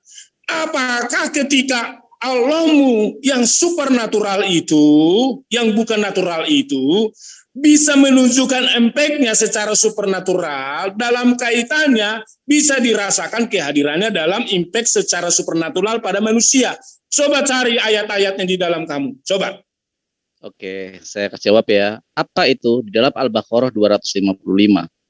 A'udzubillahi minasyaitonirrajim. Bismillahirrahmanirrahim. Allahu la ilaha illa huwal hayyul qayyum la ta'khudhuhu sinatun wa la nawm. Lahu ma fis samawati wa ma fil ardh. Man dzalladzi yashfa'u indahu illa bi'idhnihi. Ya'lamu ma baina aydihim wa ma khalfahum wa la yuhituna bi syai'in min ilmihi illa bima syaa'. Wa syi'a kursiyyus samawati wal ardh wa la ya'uduhu hifdzuhuma wa huwal 'aliyyul 'azim. Di sana akulah Allah Tuhanmu, sembahlah aku, menciptakan alam semesta tidak ngantuk dan tidak tidur, menjaganya, menciptakan langit dan bumi, samawati wal ardh. Artinya impact di sini adalah ciptaannya. Anda tadi sudah sedikit waras dengan mengatakan bahwa saya memang tidak bisa mendistribusikan kentutnya, tetapi dari impactnya itu baunya dari orang marah dikentutin. Artinya adalah impact, bukan kentut itu sendiri yang harus didistribusikan. Gitu loh. Jadi saya bingung ketika Anda mengatakan bahwa supranatural, sesuatu yang supranatural, apakah Anda bisa sanggup untuk mewujudkan supranatural itu? Anda mengakui sendiri ada supranatural impact-nya. Berarti di dalam kitab Anda sendiri yang mengatakan bahwa sesungguhnya aku tidak bisa berbuat atas diriku sendiri, melainkan apa yang aku berbuat adalah dari Bapa. Artinya ini adalah impact dari Bapa Yesus ini. Gitu berdiskusi sistematis dalam berargumen ya. Jadi alhamdulillah Anda sudah sedikit waras menurut saya. Silakan Ivan Villa yang lain. Ya. Udah ya? Udah belum?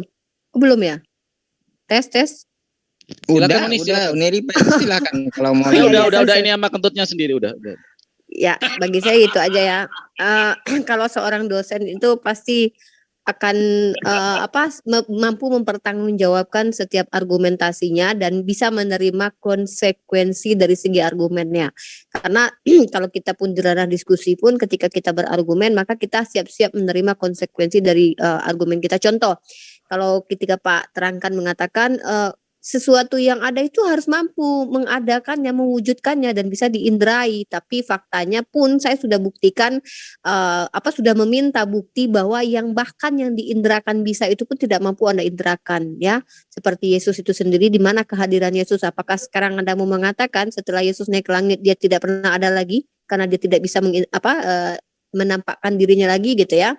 Kalau memang Anda mampu mendeskripsikan Yesus, ya monggo deskripsikanlah Tuhan Anda yang bisa dideskripsikan itu. Kami menunggu nih, ciri-ciri Yesus seperti apa sih? Apa Yesus pernah tertangkap CCTV? Enggak pernah kayaknya ya, atau mungkin pernah tapi dia nyamar, saya nggak tahu juga ya. Atau jangan-jangan dia sekarang punya usaha kelontong, nyamar lagi, kita nggak tahu kan, kita nggak tahu itu. Cuman kalau kami, paradigma kami berpikir bahwa Tuhan yang kami sembah ini menyatakan dirinya, bahwa dia laisa kamitslihi syai'un.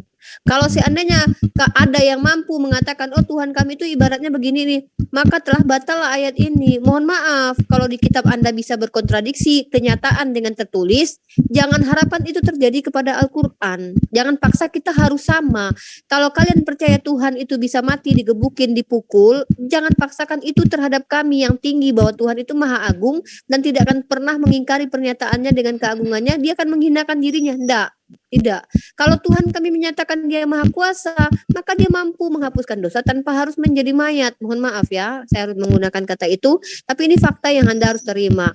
Tapi kalau Anda memaksakan kitab kami harus sama dengan Anda, mohon maaf, apa yang tertulis bisa terbantahkan dengan kenyataan, apa yang kenyataan bisa tertulis. Contoh ini dogma dikatakan setiap manusia telah lahir dalam dosa. Faktanya di kitab Anda Henok itu tidak pernah melakukan dosa. Buktikan kalau memang dia pernah berdosa dan dia naik ke surga tanpa mengalami kematian. Nah, jadi jangan samakan dengan kami gitu loh. Jangan samakan kitab Anda, paradigma kalian, dogma kalian dengan kami. Jangan samakan Tuhan kalian yang bisa mati ya, bisa digebukin dengan Tuhan kami gitu. Mungkin dari saya itu aja ya, karena sudah panjang sekali penjelasan dari umat Islam semua, sudah sangat jelas sekali.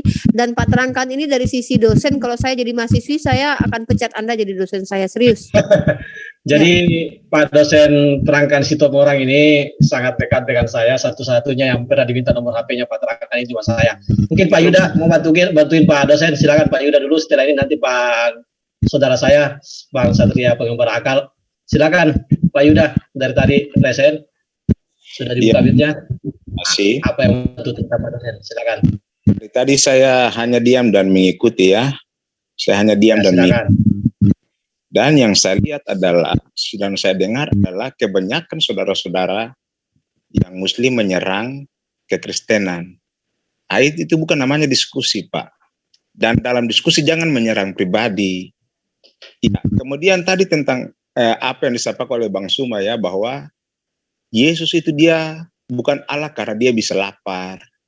Artinya dia punya keterbatasan. Itu kan sebagai manusia. Karena Yesus punya dua natur, natur Allah dan natur manusia. Secara Allah dia tidak bisa dibunuh. Dia tidak bisa mati. Tetapi yang mati adalah kedagingannya. Maksudnya adalah tubuhnya secara fisik. Kemudian tadi Bang Suma katakan bahwa Allah itu tidak bisa menjelma menjadi apapun. Nah, pertanyaan saya, kalau Allah dibilang bahwa Yesus punya kelemahan karena dia tidak bisa, dia bisa dibunuh. Sekarang pertanyaan saya, kalau Allah tidak bisa berubah menjadi sesuatu, apakah Allah itu tidak punya kelemahan? Kemudian pertanyaan saya yang kedua, ketika Allah menampakkan diri kepada Nabi Musa di dalam Al-Quran, itu bukan wujud Allah yang roh, tetapi dia berwujud dalam bentuk api. Suara keluar itu yang menyatakan dirinya. Nah, pertanyaan saya seperti itu, apakah masa Allah yang begitu luar biasa tidak merubah diri, tidak bisa mengubahkan dirinya menjadi apapun yang dia inginkan? Itu kan masalah. Coba mohon teman-temannya dari Muslim tolong jelaskan. Kenapa Allah tidak bisa merubah dirinya? Allah yang Maha Kuasa. Terima kasih. Allah manusia.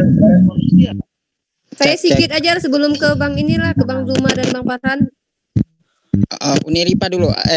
Habis Ya, itu saya sedikit aja. Kalau Anda bilang Tuhan kami tidak bisa, mungkin kata-kata itu tidak tepat ya. Tapi Allah tidak mau ya, karena dia sudah katakan dirinya bahwa dia Maha Agung. Lalu ketika Anda memaksa dia harus merendahkan dirinya jadi manusia, berarti Anda mau menjengkal Tuhan. Jadi bukan masalah tidak bisa, tapi mau nggak Tuhan itu gitu ya. Sama seperti Anda, saya tanya kepada Anda bisa nggak makan tai sekarang? Bisa. Anda punya tangan, tinggal disodok tai terus masukkan ke mulut. Nggak ada halangan. Tapi Anda mau nggak makan tai gitu loh. Jadi artinya jangan katakan sesuatu yang tidak bisa itu dipaksakan harus seperti yang Anda mau. Nah, kemudian tadi Anda bilang di dalam kitab Anda, kalau Anda memang beriman kepada kitab Anda, lihat di dalam kitab Maleakhi, Tuhan tidak berubah.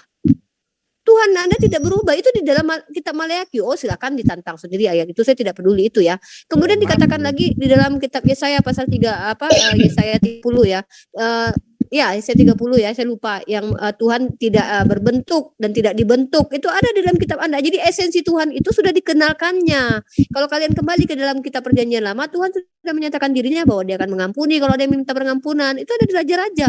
Tiba-tiba dia mengingkari pernyataan-pernyataan tentang dirinya dengan harus menjadi manusia untuk pengampunan, menebus dirinya dengan menebus kalian dengan darah. Gitu loh. Jadi ini lucu sekali ya, kalian mengingkari kitab suci kalian dengan menggunakan dogma kalian gitu. Silakan yang lain. Terima kasih. Ibu sedikit Uniripa, ini siapa noise ya? Derudut kayak ini dari tadi noise banget loh. Saya nggak tahu siapa ya. Sorry, Pak Yuda kali ya. Noise banget. Oh ya udah lanjut. Itu saya perlu luruskan sedikit aja. Nggak ada di Al-Quran surah Toha tersebut Allah berubah jadi api, nggak ada. Anda baca yang benar itu Pak ya, Pak Yuda ya. Jangan Anda menuduh bahwa Allah itu berubah menjadi api, di Toha nggak ada. Ayatnya tidak ada seperti itu. Nah, jadi maha suci Allah dari segala kemakhlukan. Tadi benar. Nah, saya juga sebenarnya mau meluruskan tentang apa yang dikatakan oleh Uniripa tadi. Bukan tidak bisa, tapi tidak mau gitu. Karena Allah itu mempunyai sifat yang mustahil. Mustahil dia sama dengan makhluk. Makanya kan saya bilang di awal, mungkin Pak Yuda tadi tidak mengikuti mukhallafatul lil hawadis gitu. Dia berbeda dengan makhluk. Nah, makanya dengarkan apa penjelasan kami itu. Laisa kamislihi syai'un. Dia berbeda dengan segala sesuatu. Artinya dia tidak mau direndahkan seperti makhluk. Jangan bilang Anda mengatakan di Quran surah Toha Allah berubah jadi api. Itu Anda dapat dari mana? Di dalam Quran surah Toha pun juga tidak ada kata-kata seperti itu. Oke, silakan. Saya hanya meluruskan itu Quran surah Toha itu. Iya, benar apa kata Bang Yusuf, itu sudah seringkali dibahas, itu tidak ada seperti itu. Jadi kami di Islam itu Pak Yuda artinya mengimani apa yang tertulis, bukan apa yang diasumsikan. Oke, saya tambahkan ya secara logika biar tersentuh logikanya, karena saya hobi melogikakan sesuatu. Ketika Allah Subhanahu Wa Taala berbicara langsung kepada Musa dengan api itu, baca ayatnya secara jelas. Musa saat itu bersama istrinya sedang berjalan di kegelapan dan dingin. Ada api yang menyala dan dia berkata kepada istrinya, tunggu di sini sebentar, semoga api itu bisa menjadi penerang jalan kita dan penghangat. Itu bukan Allah, tapi itu tanda-tanda di situ. Tanda. Saya kasih logika kepada Anda, analogi. Ketika Anda berjalan, Anda dari Papua ingin menghadap Jokowi, dipanggil Jokowi. Ya. Anda dikasih tanda-tanda, nanti ketika Anda sudah melihat mercusuar di Tanjung Priok, itu tandanya bahwa Anda sudah sampai Jakarta. Berarti yang Anda tuju, apakah Anda ketika sampai di mercusuar itu, Anda bertemu Jokowi? Tidak, tapi itu adalah tanda untuk menuju kepada Jokowi. Jadi api itu adalah tanda, supaya apa? Supaya Musa alaihissalam ya menuju ke tempat itu, dan setelah itu Allah berfirman. Jadi bukan Allah itu api itu adalah sebagai tanda. Tanda bahwa Musa alaihissalam dipanggil oleh Allah Subhanahu wa taala. Seperti yang saya kasih analogi tadi. Anda naik kapal, acuan Anda pasti mercusuar untuk menuju kepada Jakarta. Setelah sampai Anda di mercusuar, apakah mercusuar itu adalah Jokowi? Tidak, tentu saja. Tetapi itu adalah tanda Anda sudah sampai Jakarta, dan di sanalah Jokowi memberi perintah kepada Anda. Jadi mercusuar itu bukan Jokowi, tapi tanda untuk menuju kepada Jokowi. Cerdaslah sedikit dalam berargumen. Terima kasih. Oke, mohon maaf kepada Bang Amir, kita ke Bang Satria dulu. Silakan Bang Pengembara Akal. Silakan dibuka mic-nya. Dari tadi saudara kita ini Bang Pendengar Akal, mungkin dia menanggapi secara logis lagi.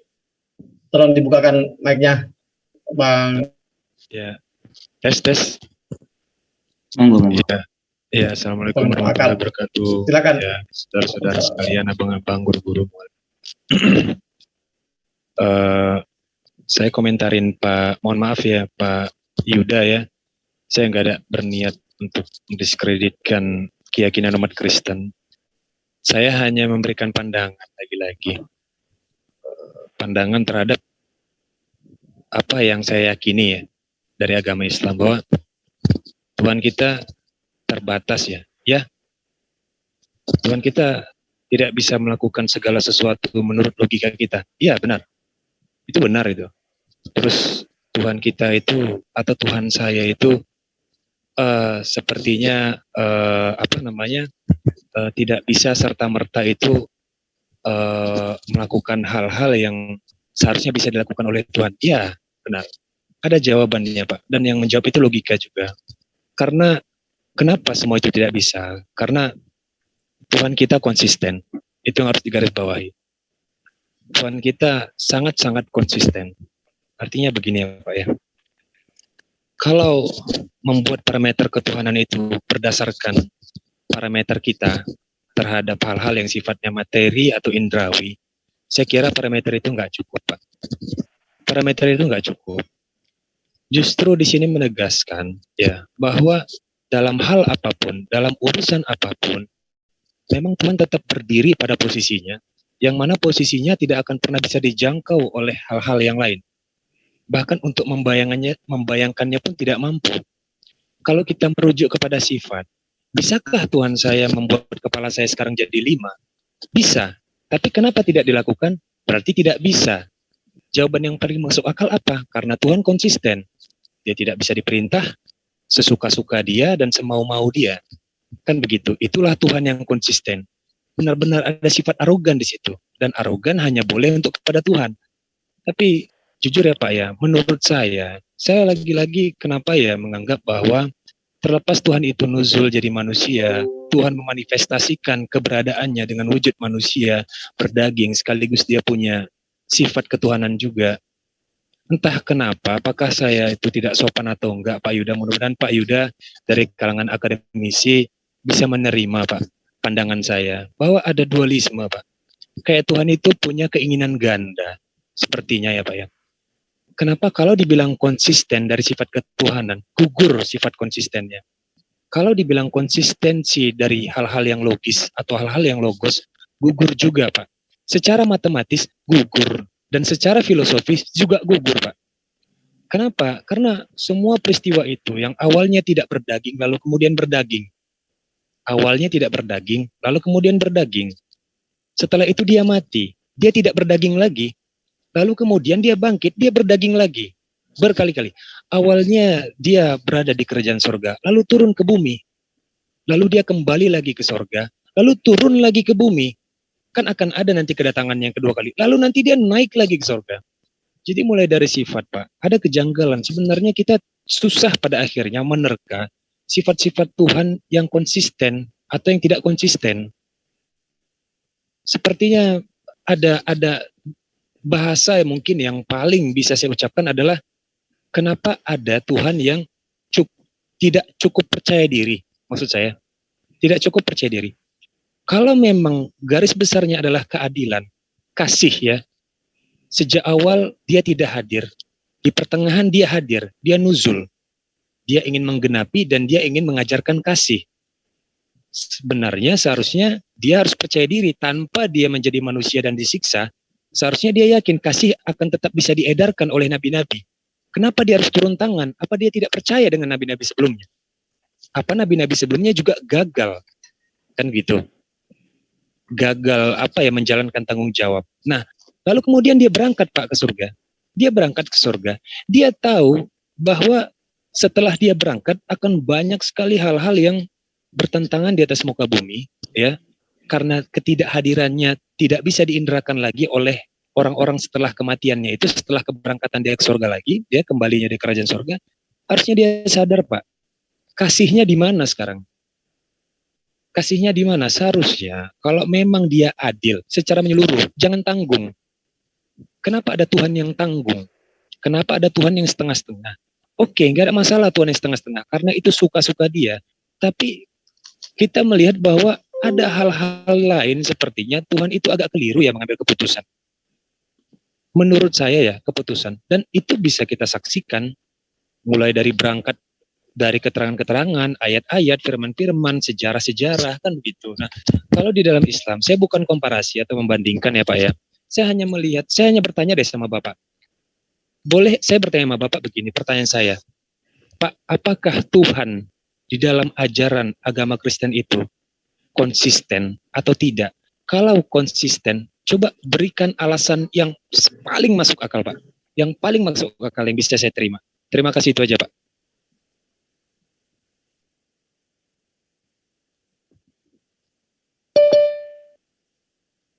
Oke, saya sekarang ya. Ya, jadi saya mau jawab dulu satu persatu, mulai dari Ibu Rifa. Dia mengangkat dari Maliaki, Tuhan tidak berubah. Kamu harus pahami konteksnya, Ibu Rifa. Kalau Tuhan itu tidak berubah. Justru Tuhan kami yang tidak berubah. Kalau saya boleh katakan, jangan kalian tersinggung, Tuhan Islam itu yang berubah. Loh, kok bisa? Justru Allah Islam yang berubah karena dia jadi jin. Masuk kepada Jibril, malaikat memberikan wahyu. Itu berubah, itu namanya. Nah, kepada Yusuf, kata Yusuf, Allah tidak mau. Kalau dia sebenarnya mampu untuk menyatakan. Nah, sekarang begini Yusuf, kalau kalian itu baperan banget gitu loh, pelit amat, dia tidak mau. Sama itu kalau saya minta dia permen, dia nggak mau ngasih permen. Itu kebangatan. Masa Allah yang Maha Kuasa nggak mau menyatakan diri, nggak mau menghadirkan diri, nggak mau membuat supernatural sebagai pribadi yang supernatural itu menunjukkan dirinya secara supernatural aja kepada manusia, kan gitu. Nah, si logisnya Farhan ini tadi nggak cerdas. Kenapa? Karena dia menggambarkan apa hubungannya dengan mercusuar. Nggak jelas itu. Nah, sekarang yang saya mau coba kritisi si pengembara. Kata kamu Tuhan konsisten. Ya. Kalau Tuhan tidak konsisten, artinya akal Tuhan itu tidak benar. Kamu lalu mempersepsikan bahwa Tuhan kami tidak konsisten. Kenapa? Karena kamu anggap jadi manusia, bisa nyata. Nah, tetapi nanti saya akan coba cek akalmu, silogismu itu supaya kamu coba jawab. Tapi saya mau kembangkan dulu begini. Tuhan itu tidak harus jadi daging, oke lah. Kan dia supernatural, mau dia bentuknya, bendanya dari apa, mau jadi apa, tapi itu kan bisa di dampak efek kehadirannya itu bisa dimuat di dalam kehidupan manusia dan nyata gitu loh. Itu yang saya minta dari Al-Quran kalian, tapi jangan dari Injil, Taurat, Al-Jabur, dan Injil. Harus dari Al-Quran kalian. Siapa yang pernah itu, gitu loh. Konkretnya seperti apa Allah kalian hadir itu. Nggak usah harus jadi daging. Taruhlah kalau dari jadi daging kalian baperan mendengar Yesus jadi materi begitu kan. Jadi tidak apa-apa. Paling tidak hadirlah. Nah ini contoh tolong nih pengembara. Ini pahami dulu silogismenya saya begini. Kalau ada dia berarti dia bisa menyatakan keberadaannya. Itu logisnya. Dan bukti keberadaannya adalah sebuah kenyataan bahwa dia ada. Itu hubungan silogisme yang sangat sederhana untuk kamu pahami. Jika dia ada, lalu tidak ada, itu namanya nihil. Ya, karena adalah dia, justru dia bisa membuktikan keberadaannya. Saya mau tanya sama kamu, pengembara. Allah Maha Besar enggak? Coba jawab. Udah, Pak terangkan biar kami bisa tanggapin juga Iya, gitu. itu ada berapa poin itu yang perlu ditanggapi. Allah Maha Mampu enggak? Kalau Allah Maha Besar, Allah Maha Mampu, Allah bisa hadir. Lalu di mana konsistensi Allah Maha Mampu, Allah Maha Hadir, Allah Maha Besar itu? Untuk contohlah saya buat logikanya. Saya pembuat mobil. Lalu saya pakai dengan tangan saya. Taruhlah setidaknya tangan saya ini menjamah mobil, itu menyentuh bahwa saat saya sentuh mobil itu bukan berarti saya harus jadi mobil. Tetapi Baik, saya jawab ya, setidaknya Pak, tangan dengan saya ini logis. dekat dengan mobil. Baik, Pak, Gitu saya loh. jawab ya, Pak. Dan Izin saya itu dengan ada logis, Pak. efeknya, dampaknya. Udah Pak, biar nggak lupa kami umat Muslim banyak kali yang mau ditanggapi. oleh Dulu karena lanjut itu, Bang. Saya jawab karena Bapak meminta silogisme. Taruh Saya dulu. jawab dengan logis, Pak. Tuhan Ya, kami dengan tar. logis. Oleh karena itulah maka saya katakan kepada kalian, kasihnya itu sudah ditinggalkan 2000 tahun yang lalu. Jangan kamu bilang karena dia ke surga, kasihnya mana? Udah ditinggalkan, udah kamu baca dalam Alkitab. Itulah konsistensinya. Makanya kita beritakan tentang kasihnya itu sudah ada. Karena begitu besar kasih Allah akan dunia ini, dan itu kamu harus pegang, itu sudah dicatat di dalam Alkitab. Terima kasih, silakan. Coba Bang Dewa itu nanya sedikit luruskan. boleh nggak? Nanya sedikit boleh Luruskan nggak? Bang Dewa, luruskan Ke dulu. Pak Itu Terangkan. Allah katanya Tunggu, berubah tunggu. jadi malaikat Jibril itu. Luruskan Nggak, itu.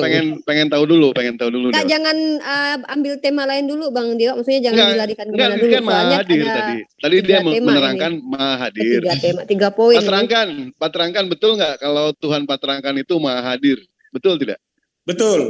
Ada di mana-mana, betul? Betul. Di neraka ada nggak Pak? Betul. Ngapain di neraka Pak?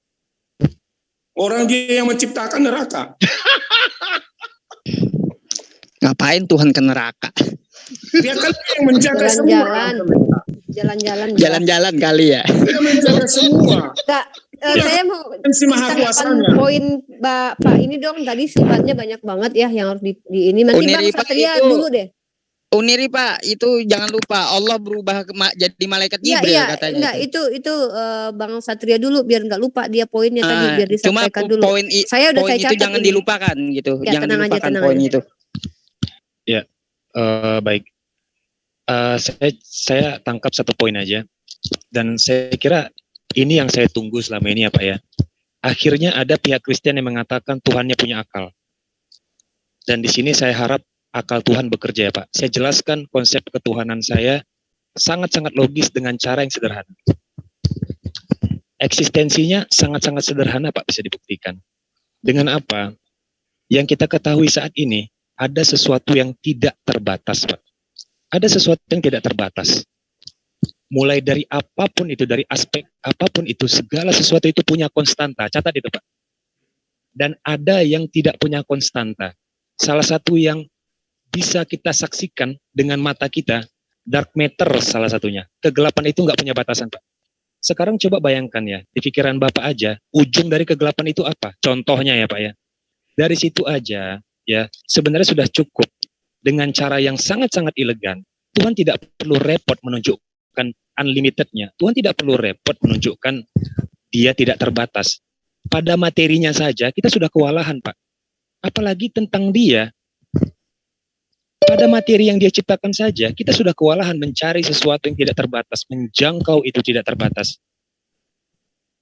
Apalagi soal dia. Nah, disitulah letak konsistennya, Pak. Dia tidak perlu merendahkan derajatnya, dia tidak perlu menurunkan value-nya, cukup dengan materinya, manusia akan kewalahan.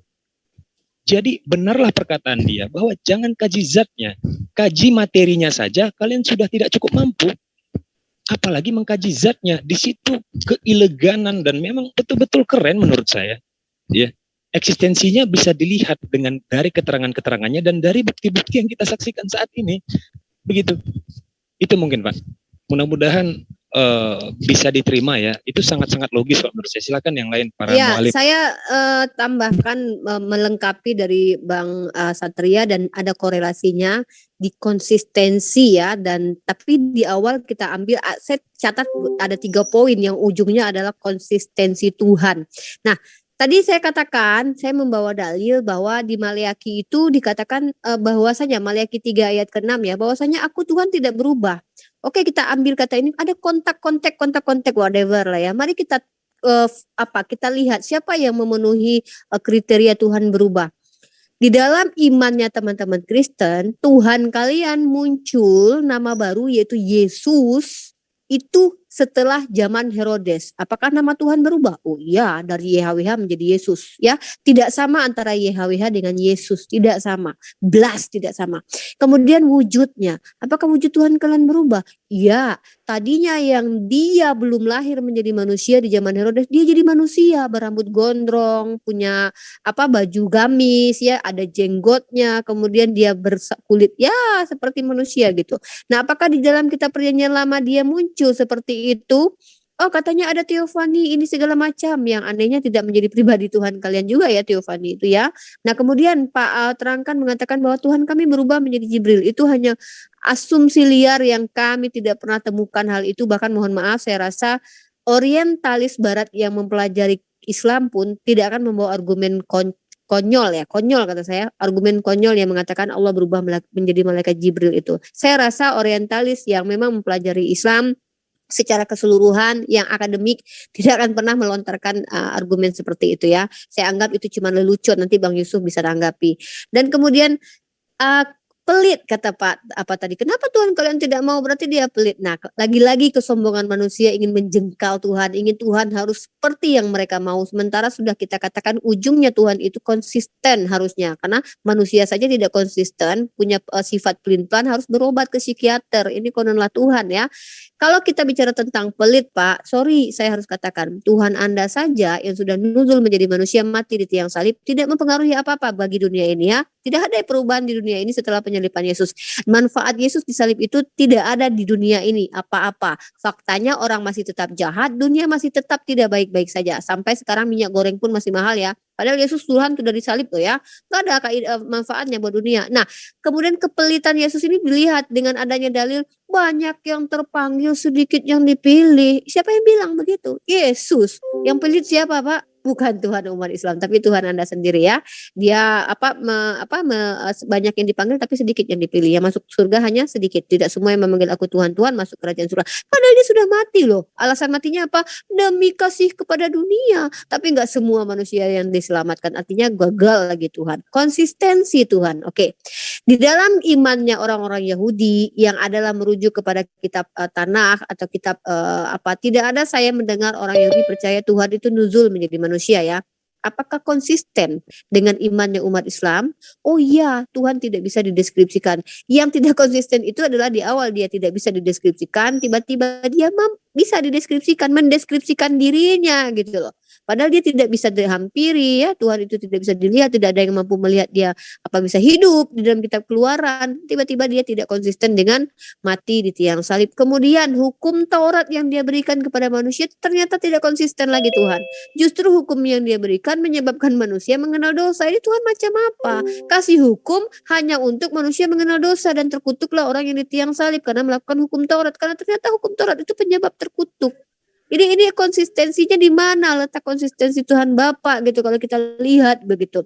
Nah, jadi Bapak harus pegang argumentasi Bapak dan terima dengan konsekuensi yang akan hadir karena argumen Bapak yang mengatakan Tuhan itu harus bisa diwujudkan atau bisa dideskripsikan, sementara mohon maaf yang Anda lihat bahkan pun Yesus itu hanyalah firman atau logos, lebih hebatan logos daripada Bapak. Kenapa? Bapak tidak pernah mampu mendeskripsikan dirinya. Kalau memang mampu, tunjukkan kapan Bapak itu pernah turun menjadi manusia, karena yang menjadi manusia adalah logos atau firman. Lebih hebatan logos daripada Bapak menurut logika Anda. Dan tadi Anda tidak jawab itu ya. Terima kasih. Yang lain. Dikit nih mau nanya sama Pak Terangkan ini atas pertanyaan Bang Dewa tadi. Oh ya, sebelum ke situ tadi Pak Terangkan pelajari itu apa malaikat Jibril, ya apa itu Allah. Jangan Anda bilang Allah berubah jadi malaikat Jibril, ini gabrul gitu. Kok Allah berubah-ubah jadi malaikat? Aneh-aneh aja, dapat dari mana asumsi seperti itu Anda? Sekarang saya nggak perlu terlalu banyak lah, semua sudah dijelaskan teman-teman muslim saya gitu Pak Terangkan. Itu atas pertanyaan Bang Dewa tadi, apakah Tuhan Bapa ke neraka itu, Yesus apakah ke neraka itu, ngapain ke neraka itu, ngapain dia masuk ke dalam neraka gitu? Apakah gara-gara minyak lagi langka mau goreng ikan di situ atau gimana? Coba dijelaskan. Oke, sebelum ke Pak Terangkan dan Pak Yuda, kita Bang Naja dulu, Ustadz Naja. Silakan dibukakan mic-nya Ustadz Naja, host. Saya lagi Ya, tidak bisa. Assalamualaikum. Waalaikumsalam warahmatullahi. Ya, saya sangat terinspirasi ketika Bang Terangkan membahas tentang wujud Allah Ta'ala. Dia seolah-olah mengatakan Allah itu lemah ketika tidak bisa mewujudkan dirinya. Dengan berdalih ayat di dalam Al-Quran tentang penglihatan Nabi Musa kepada Allah Subhanahu wa Ta'ala. Coba kita pahami ya. Jadi kalau memahami ayat Al-Quran itu ada ilmunya, Bang Terangkan. Jenengan kalau ingin memahami Al-Quran Allah itu bisa dilihat atau tidak, bisa wujud atau tidak, itu pahami ilmunya dulu, baru berbicara. Di dalam ayat Al-Quran itu sudah jelas. Nabi Musa itu seorang nabi. Di dalam Islam itu seorang nabi. Dan nabi itu mustahil bodoh dalam hal akidah. Sedangkan doa Nabi Musa di dalam Al-Quran, Rabbi arini anzur ilaik. Ya Allah, berikan aku kesempatan untuk bisa melihat engkau. Itu adalah permintaan tentang akidah. Ingin melihat Allah itu adalah masuk dalam konteks akidah. Sehingga mustahil ada seorang nabi berdoa kepada Allah tentang hal-hal yang mustahil dalam akidah. Ternyata Allah mengkaitkan kepada penglihatannya kepada gunung. Lantaroni kata Allah, Musa kamu tidak bisa melihat aku. Cuma Allah mengatakan di terusannya, walakinin zur ilal jabal wa idzastaqarra makanahu fasaufa taroni. Tetapi kamu lihat di gunung Tursina itu, kalau gunung itu tetap istaqarrah, tetap di dalam tempatnya, maka fasaufa taroni, kamu akan melihat aku. Tidak ada penjelasan api di sana ya. Api itu saya kira bidat itu, penjelasan nggak ada di dalam Al-Quran itu. Nah, berarti permintaan seorang nabi terhadap Allah itu pasti terjadi. Ternyata Allah mengatakan fasaufa taroni, kamu akan melihat aku. Justru saya sendiri setelah menelaah kitab Anda yang bernama Bible, baik perjanjian baru ataupun perjanjian lama, itu justru blunder. Kenapa? Saya tidak mengusulkan Bible harus dihapus di Indonesia ya. Saya tidak mengusulkan itu loh ya. Saya hanya memahami bahwa di Bible itu Allah Bapa itu sebenarnya bisa dilihat atau tidak. Ternyata Yohanes juga gak tahu ternyata. Setingkat Yohanes itu tidak bisa mendeskripsikan Bapa Allah itu tidak bisa. Coba jenengan buka di Yohanes 5 itu ayat 37. Yohanes mengatakan Bapa tidak bisa didengar atau dilihat. Tetapi kalau kita buka di ayat-ayat lain justru kadang terlihat kakinya saja.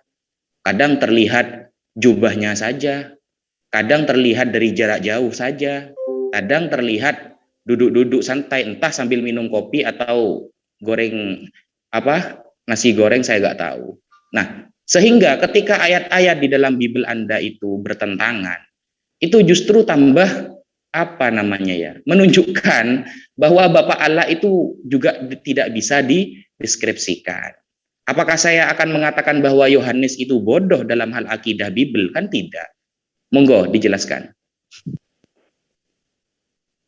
Oke, yang pertama kepada pengembara, ya, Anda sedikit membuat sebuah pernyataan yang agak ambigu, ya. Tapi nggak apa-apa, saya coba nalar dengan baik, dengan antusi saya, sehingga kamu bisa coba memahami dengan jelas. Yaitu ada sesuatu yang tidak terbatas. Justru itulah yang menjadi topik besar yang harus kita pahami tentang keberadaan Allah itu bisa hadir. Tidak terbatas. Kalau dia terbatas, berarti dia tidak terbatas. Kalau dia tidak terbatas, berarti dia bisa untuk melakukan apa saja. Nah, apakah berbentuk sifatnya materi, apakah supernatural non materi, itu pasti bisa dia lakukan karena dia tidak terbatas. Itu logikanya. Lalu Anda bilang, kewalahan kita mengkaji kalau dia mau menyatakan, aduh, ngapain kita pulang ngasih gaji? Jangankan masalah Allah mau dikaji. Kalau kita mau kewalahan, perut Anda aja kalau mau Anda kaji, saat ini Anda kenyang atau besok Anda sakit, itu Anda nggak bisa mengkajinya. Kalau kita mau kewalahan.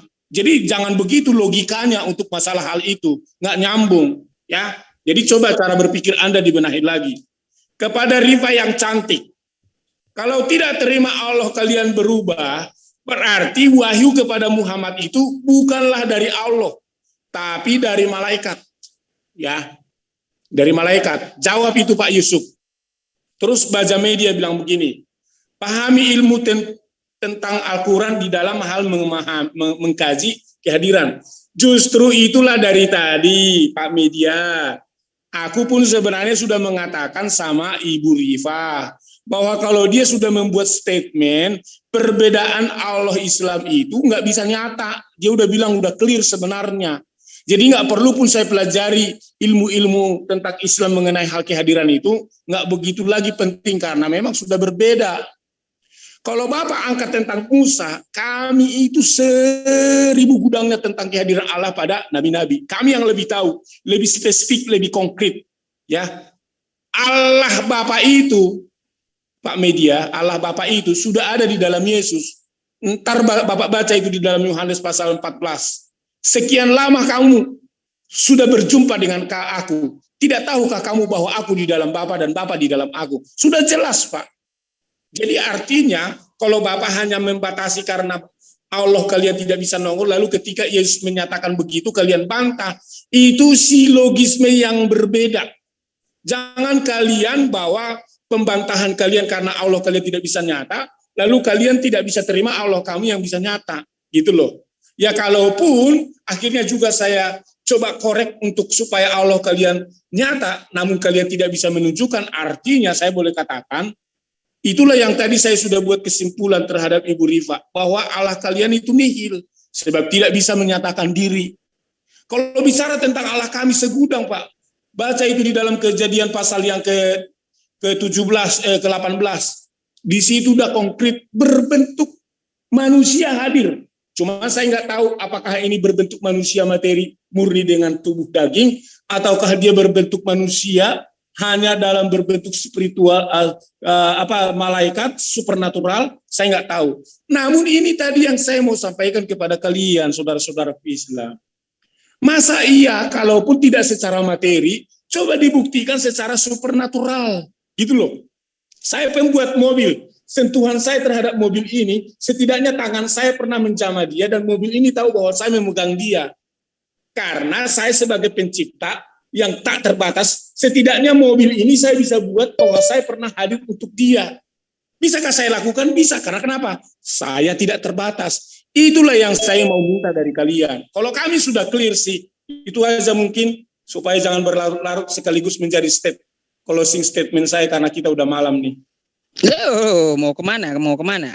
Nanti dulu lah, belum subuh ini. aku closing dong. Aku udah mau nggak sanggup lagi nih berdagang ini. Nah, berdagang, Uni Ripa berdagang. dulu. Habis itu Aku saya mau ke warung. tak sanggup lagi. Oh my God. Tenangkan Roh Kudusnya dulu, Pak. Ya baik, Silakan, closing Uni Ripa. statement. Kita tadi bicara tentang Tuhan yang maha adil. Tadi Pak terangkan cerita bahwa Tuhan yang maha adil. Oke, kita terima itu. Tapi sayangnya Tuhannya cuma 3 tahun aja hadirnya ya. Dan Tuhan ini ternyata terbatas. Sekarang nggak adil lagi. Berarti nggak ada lagi Tuhan itu. Nah, logika-logikanya Pak terangkan ini sebenarnya blunder sendiri dengan fakta kenyataannya dari kitab Bible-nya. Sudah kita jabarkan tadi, dan kembali lagi akhirnya kita ketahui bahwa memang umat Islam ini tidak pernah memaksakan paradigmanya kepada umat lain, hanya mempertanyakan bagaimana cara berpaham teman-teman Kristen mempertanggungjawabkan dogmanya dengan kitab sucinya. Itu yang coba kita selama ini diskusikan. Tidak pernah kita paksakan paradigma itu, tapi yang sekarang terjadi adalah Pak terangkan mencoba memaksakan paradigmanya kepada kita umat Islam. Dan mohon maaf, jangan pernah samakan Al-Quran kami dengan kitab Anda, karena sama saja. Sedangkan hadis kami saja belum tentu sama dengan kitab Anda. Mungkin kalau hadis doif, hadis mungkar mungkin bisa. Tuhan apalagi? Sedangkan Nabi kami Muhammad SAW saja tidak bisa disetarakan dengan Tuhan Anda yang mohon maaf ya kalau dikatakan Yesus itu tadi tidak setara. Sungguh Rasulullah SAW itu diterima banyak orang dan bahkan orang pun mampu mati demi Nabi kami. Sedangkan lihat Yesus yang sudah turun menjadi manusia, murid kesayangannya saja membantah dia tidak terima. Jangankan dia pernah menjadi pemimpin, raja pun tak pernah jadi di dunia ya kan. Kalau Rasulullah ketika dia hadir ada nggak perubahan di tanah Arab? Oh lihat sejarah-sejarah, bahkan seorang orientalis pun menuliskan perubahan besar-besaran muncul di tanah Arab ketika adanya Rasulullah Muhammad SAW. Ini kita banding-bandingkan ya. Nabi kami saja tak mampu ya, maksudnya tak mampu, bukannya terlalu tinggi Nabi kami dibandingkan dengan oknum yang Anda tuhankan. Bahkan oknum yang Anda tuhankan saja tidak mampu merubah dunia, bahkan dia Tuhan yang telah mati ya, tidak merubah dunia. Yerusalem itu tidak baik-baik saja sampai saat ini, masih ada peperangan sampai saat ini. Apa fungsinya coba Tuhan mati di situ? Baginda Rasulullah Muhammad SAW, lihatlah Mekah dan Madinah. Ya, lihatlah bagaimana kekayaan Mekah dan Madinah. Artinya seorang manusia yang tidak pernah tidak menjadi mengaku Tuhan, tidak pernah disembah, bahkan dia mengaku bahwa dia hanyalah pemberi peringatan, merubah banyak hal di tanah Arab. Lihat bagaimana Arab yang dulu itu bukan kata saya, lihat kata para sejarawan, Islam merubah tanah Arab itu menjadi jauh lebih maju sampai saat ini. Lihat negeri terkaya, kita lihat bagaimana peradaban di Arab sekarang ya, walaupun kalian selalu bawa sering berperang bla bla bla, padahal kalau perang-perangan banyak dari Romawi lah ya, penjajah Romawi semua itu biangnya. Jadi kalau kita lihat tidak bisa ya dengan Allah, apalagi ya tidak ada yang mampu disetarakan dengan Allah. Sedangkan yang kalian tuhankan saja tidak bisa disetarakan dengan baginda Rasulullah SAW yang memberikan hukum-hukum untuk bagaimana hidup secara rohani dan juga secara jasmani. Mungkin saya pamit undur diri, mohon maaf kalau ada kata-kata yang salah.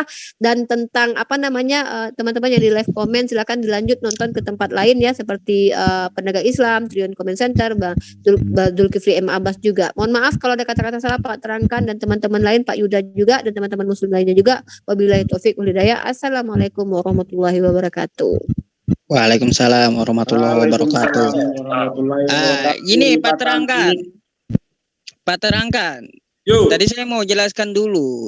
Nah, ya, silakan. Tentang malaikat Jibril itu, kata Anda Allah berubah menjadi malaikat Jibril. Jika tidak berubah, berarti firman tersebut dari Jibril dong. Lah, tadi kan udah di depan dijelaskan. Dia itu tidak sama dengan segala sesuatu apapun. Laisa kamitslihi syai'un gitu. Ngapain Allah berubah jadi malaikat Jibril? Malaikat Jibril itu adalah malaikat yang tugasnya adalah penyampai wahyu. Jadi apa yang difirmankan oleh Allah gitu ya Pak terangkan. Nah itulah yang disampaikan malaikat Jibril kepada utusan Allah yang ada di dunia.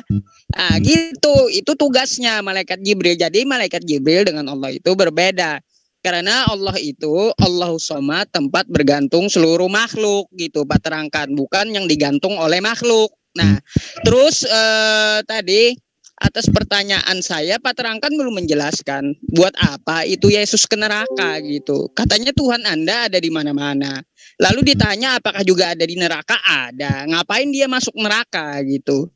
Nah, itu belum dijelaskan apakah gara-gara minyak goreng langka mau bakar ikan di situ atau seperti apa gitu Pak terangkan.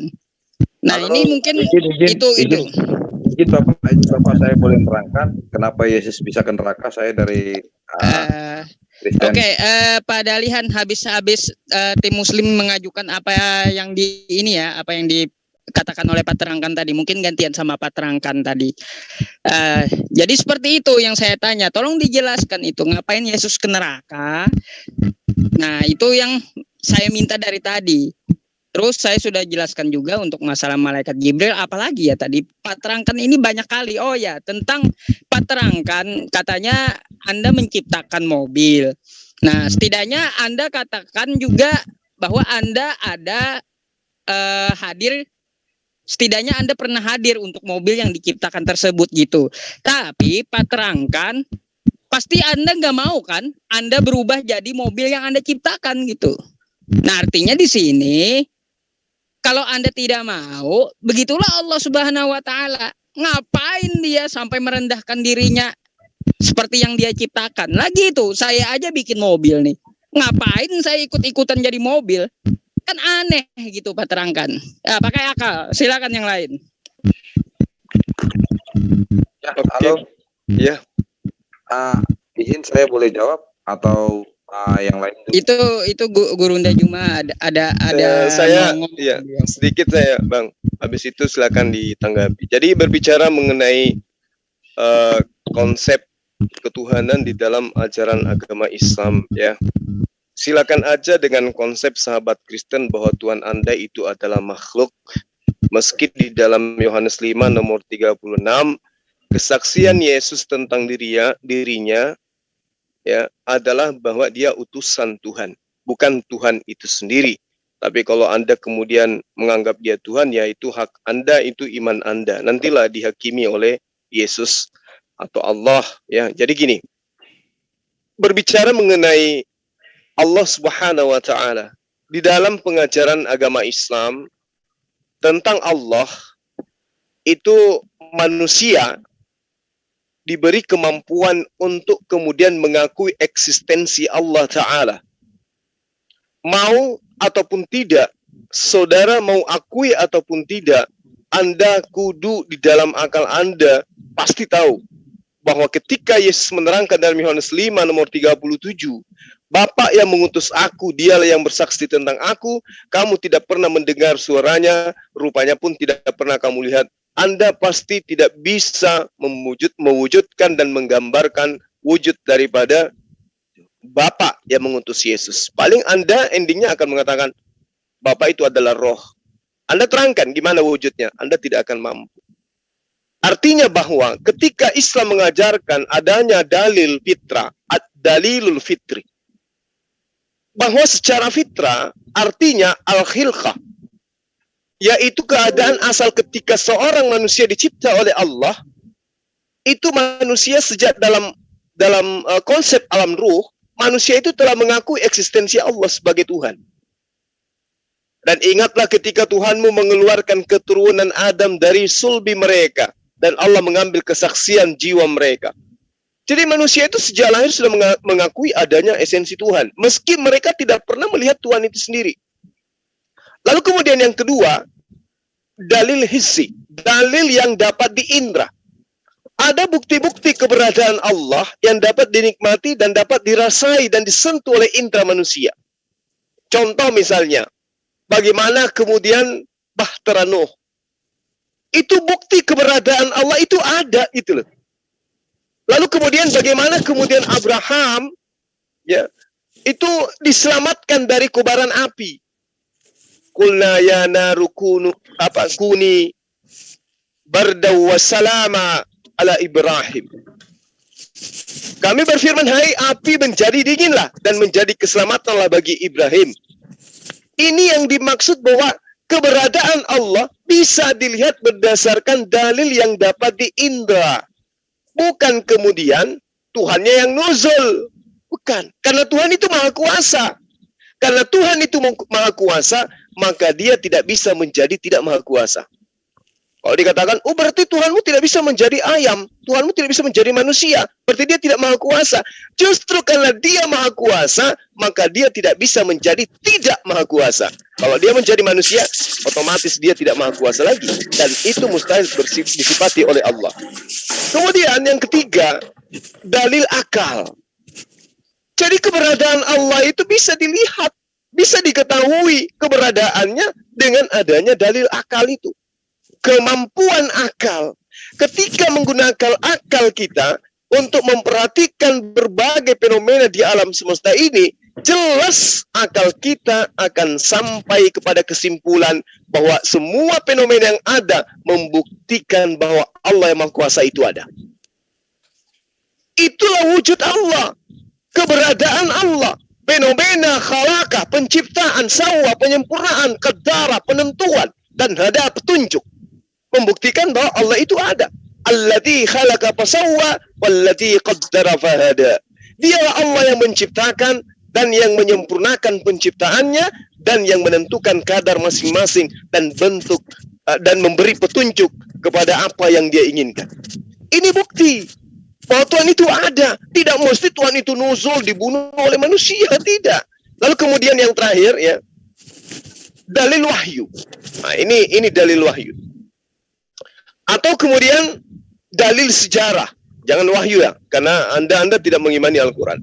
Dalil sejarah. Jadi eksistensi Allah Ta'ala telah diberitakan di sepanjang sejarah umat manusia. Mulai dari masa manusia pertama, Adam alaihissalam, hingga Rasul terakhir, baginda Rasulullah Muhammad sallallahu alaihi wasallam.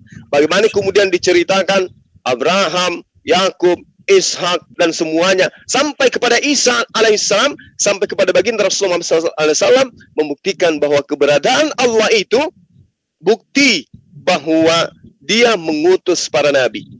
Siapa yang mengutus para nabi? Tentu dialah Allah. Nabi-nabi ini mengaku bahwa dia diutus oleh Allah. Yesus mengaku diutus. Ya, semua mengaku diutus. Jadi semua nabi itu mengajarkan menyembah kepada Allah.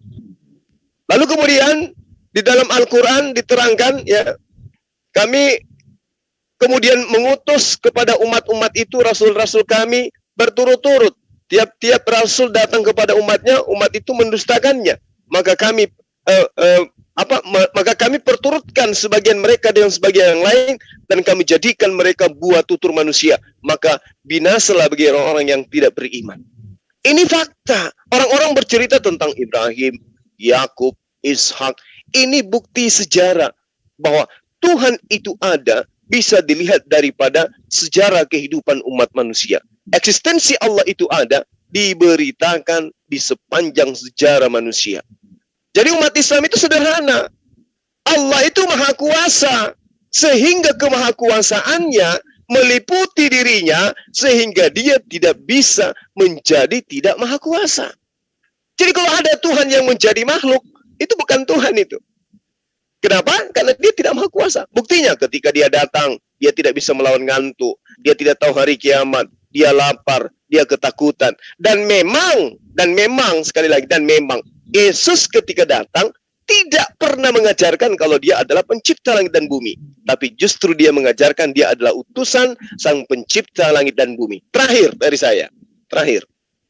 Di dalam kitabnya agama Kristen, benar yang dikatakan oleh para sahabat Muslim tadi, bahwa ada kontradiksi pertentangan literatur antar ayat per ayat ketika bercerita tentang Tuhan mereka. Yohanes 1 nomor 18, ya, di situ sangat dijelaskan Tuhan bisa dilihat. Kejadian 18:1, nomor 32, nomor 30 dan seterusnya, Tuhan tidak bisa dilihat. Kebalik-balik dia. Ya, lalu kemudian diterangkan lagi di dalam Kejadian 18 dan Kejadian 32 diterangkan bahwa Abraham dan Yakub pun pernah melihat Tuhan. Tapi di dalam kitabnya orang Kristen, di dalam Yohanes 1 nomor 18 misalnya, hanya Yesus yang pernah melihat Tuhan. Lalu kemudian Yohanes 1:18, Yohanes 5:31, 1 Timotius 1 nomor 17, nomor 6, Timotius 6 nomor 16, Tuhan tidak bisa dilihat dan didengar. Tapi di dalam Keluaran 33 nomor 1, 33, 20, Kejadian 18 nomor 1 dan seterusnya, Tuhan bisa dilihat oleh mata. Yang lainnya mengatakan Tuhan tidak bisa dilihat oleh mata dan seterusnya. Ini bukti bahwa konsep yang dibangun oleh saudara Kristen yang menanyakan tentang wujud Allah itu berasal dari konsep yang hancur antah-berantah. Ya, yang tidak memiliki konsistensi terhadap dirinya sendiri, bahkan terhadap data-data yang ada di dalam kitabnya sendiri. Mungkin satu pertanyaan yang silakan direnungkan ya, dibawa sampai hari tua Anda. Yohanes 5 nomor 37, Bapa yang mengutus aku, dialah yang bersaksi tentang aku, kamu tidak pernah mendengarkan suaranya, rupanya pun tidak pernah kamu lihat.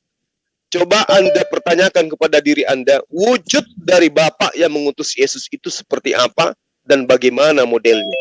Demikian dari saya, terima kasih para sahabat-sahabat sekalian, salam satu Tuhan, Assalamualaikum warahmatullahi wabarakatuh.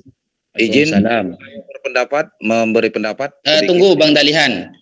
Tadi saya neruskan punya Bang Zuma, ya benar ya. Memang saya setelah mengumpulkan beberapa ayat itu banyak yang bertentangan memang, bahwa eksistensi Tuhan di dalam Bible itu apakah bisa dilihat atau tidak, itu banyak bertentangan. Itu nanti dijelaskan itu maksudnya gimana, gitu.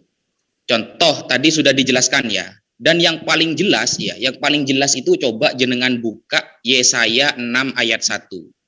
Yesaya 6 ayat 1 itu justru Tuhan sedang kelihatan duduk-duduk dan ujung jubahnya meliputi bait suci, ada di atas bait suci, berarti Tuhan ada di bait suci.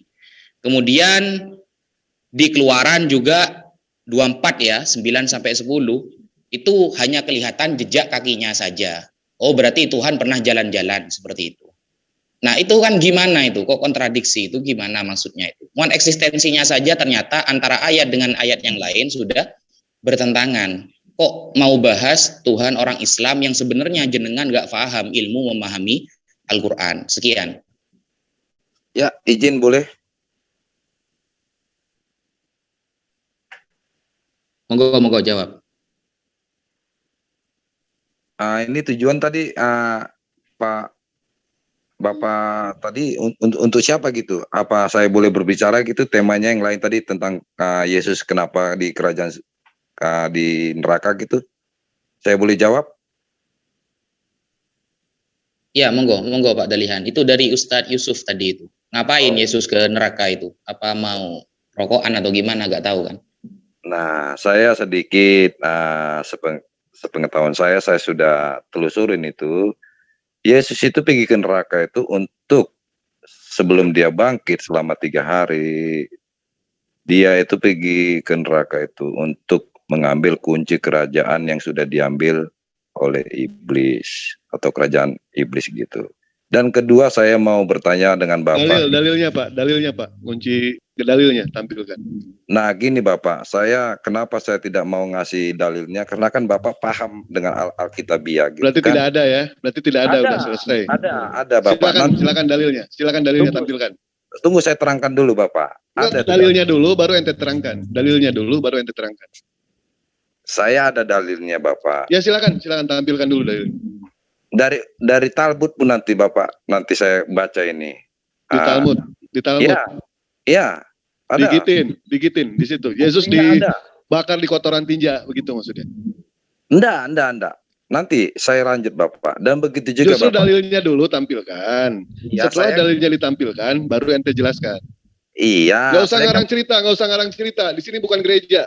Nggak usah ngarang cerita. Tampilkan dalilnya kalau Yesus mengambil kunci kerajaan surga yang diambil sama iblis. Silakan. Kalau saya terangkan pun dalilnya Bapak kemungkinan tidak percaya juga. Ini karena ini Ibrani aslinya Bapak. Oh, Ibrani asli toh. Tampilkan aja, tampilkan. Nah, ada Bapak, itu saya tidak berani tampilkan itu Bapak. Nanti saya terangkan dalilnya Bapak. Dan kenapa Bapak kalau kami di agama Kristen begitu, kenapa Bapak fokusnya kok Alkitabiah kami gitu? Alkitabiah kami kok ditelusurin terus gitu. Apa orang Bapak mengimanin gitu? Kami mengimani Yesus sama nggak dengan Nabi Isa? Kalau bagi saya, Nabi Isa itu kami tidak kenal di dalam kekristenan. Yang saya tanya sama atau tidak, Pak? Tidak sama, beda Bapak. Kalau tidak sama nggak usah ada diskusi Pak. Ya, kalau Bapak menyatakan tidak sama, nggak usah ada diskusi udah. Kalau kami berhak membicarakan Nabi Isa, kenapa? Nabi kami itu. Kami. Ya saya berhak juga Pak membicarakan kenapa dari Alkitabiah selalu dikutip ayatnya untuk bertanya sama kami Bapak. Ya Bapak kan sudah menyatakan kalau Yesus sama Nabi Isa itu beda. Siapa yang mengatakan atau mengambil di Alkitabiah, berarti dia mempercayai, mengimanin Bapak. Saya mengimani Yesus, betul, kalau disamakan dengan Nabi Isa, betul. Kalau Bapak mengimani Yesus, oke, mengimani Yesus dari segi apa Bapak, boleh tahu Pak? Nabi, Rasul. Jadi gini kawan, kenapa sampai merembet ke dalam Bible ya?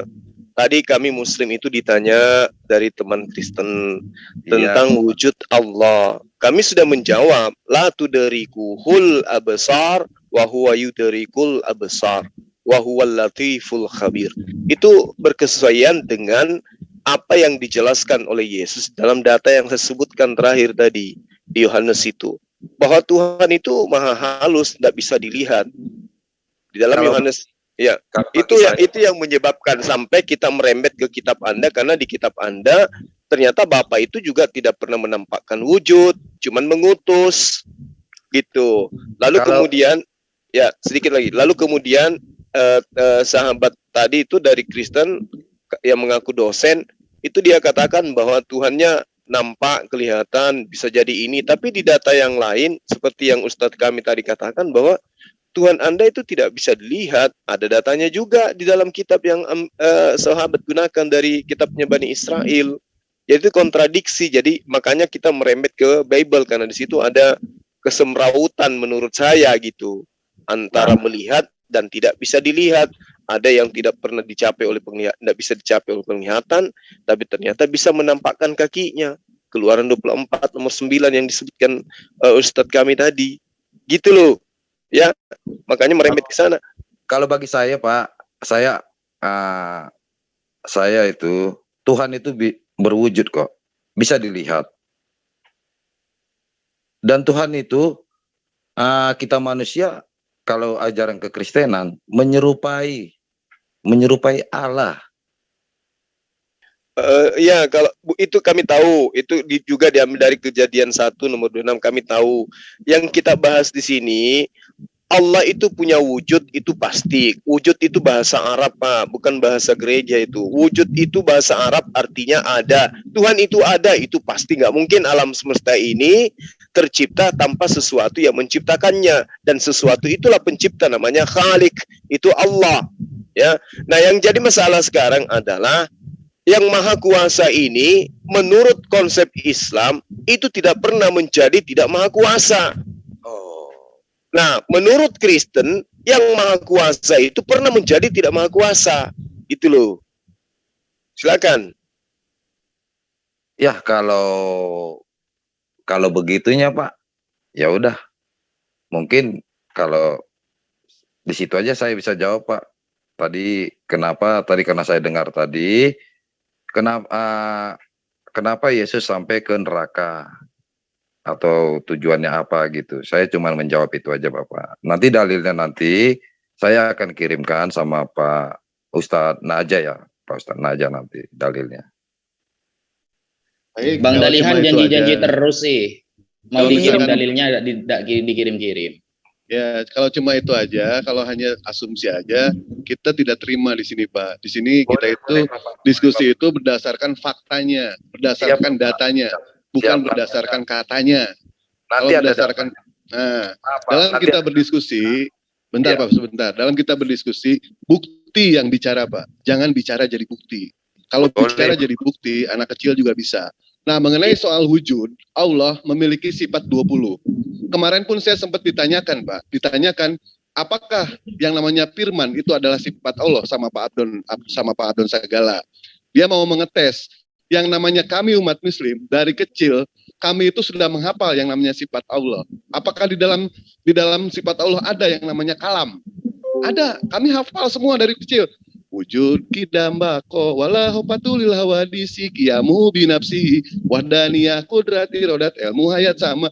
Nah, kalam ada salah satunya. Cuma kalau saya terangkan ke Pak Abdon, itu orang percuma gitu, orang itu. Dan wujud artinya itu ada. Apakah sesuatu yang tidak kelihatan itu bisa dikatakan tidak ada, Pak? Kan tidak mungkin. Sebagai contoh analogi, Bang Yusuf, ketika ada yang namanya kabel terputus, saya suruh Bang Yusuf untuk memegang kabel itu. Bang, tolong pegang kabel itu. Bang Yusuf mengatakan, saya tidak berani untuk memegang. Kenapa? Karena ada listriknya. Dari mana tahu kalau itu ada listrik? Padahal listrik tidak kelihatan. Nah, jadi sesuatu yang tidak ada, sesuatu yang tidak kelihatan, belum tentu itu tidak ada. Ketika kita mau makan, kita mencuci tangan, pasti kita mencuci tangan dulu. Kenapa kita harus cuci tangan? Karena takut ada yang namanya bakteri, kuman, virus. Dari mana bisa tahu kalau itu ada bakteri, ada virus? Padahal bakteri, virus tidak kelihatan. Kita melihatnya harus dengan mikroskop. Begitulah, kita tidak mungkin yang namanya melihat Allah kalau kita itu belum meninggal. Belum ada satupun alat di dunia yang bisa mendeteksi ke Allah itu seperti apa. Belum ada. Allah itu konsisten. Allah tidak mungkin yang namanya berubah. Itu hal yang tidak mungkin. Seperti Bang Juma katakan, kalau yang kuasa itu tidak mungkin menjadi yang tidak maha kuasa. Itu sudah pasti. Dan Pak Terangkan tadi mengatakan, kalau misalkan Al-Quran itu adalah firman dari Jibril, ini pernyataan ngawur juga gitu kan. Bahkan di dalam Al-Quran, di surat Al-Baqarah, Allah dengan sombongnya mengatakan itu, Pak. Sombong itu di situ Allah mengatakan. Kalau Al-Quran bukan datang dari sisi Allah, buatkan ayat semisal Al-Quran. Satu surah aja. Apakah ada yang sanggup? Tidak ada yang sanggup sampai hari ini. Di situ Allah menunjukkan kemahakuasaannya. Kenapa Allah berani menantang dari 1439 tahun yang lalu? Allah menantang sampai detik ini tidak ada yang sanggup. Kenapa? Karena akal manusia itu terbatas, Pak. Mujizat Nabi Muhammad terbesar adalah Al-Quran. Pada saat Allah Subhanahu wa taala mengutus semua nabi, mujizat itu langsung diambil, Pak, langsung diangkat langsung. Sifatnya kontemporer, sifatnya sementara. Mujizat Nabi Musa alaihissalam, dia punya tongkat yang bisa membelah yang namanya lautan. Apa tongkat itu masih ada? Kalau tongkat itu masih ada, saya pesan 2. Mau saya belah nih lautan semua di sini. Tidak ada, semua sifatnya sementara. Tapi mujizatnya Nabi Muhammad sepanjang masa sampai hari ini. Sampai hari ini. Bahkan dulu ada nabi palsu yang bernama Musailama Al-Kadzdzab. Ya, Musailama. Dia kalau nggak salah sang penipu ya, Pak Ustadz ya.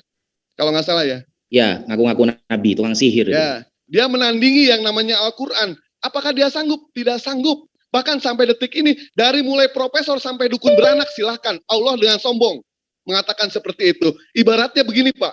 Kalau misalkan Bapak saya tantang berantem. Kalau misalkan Bapak kalah berantem dengan saya, Bapak harus menjadi anak buah saya.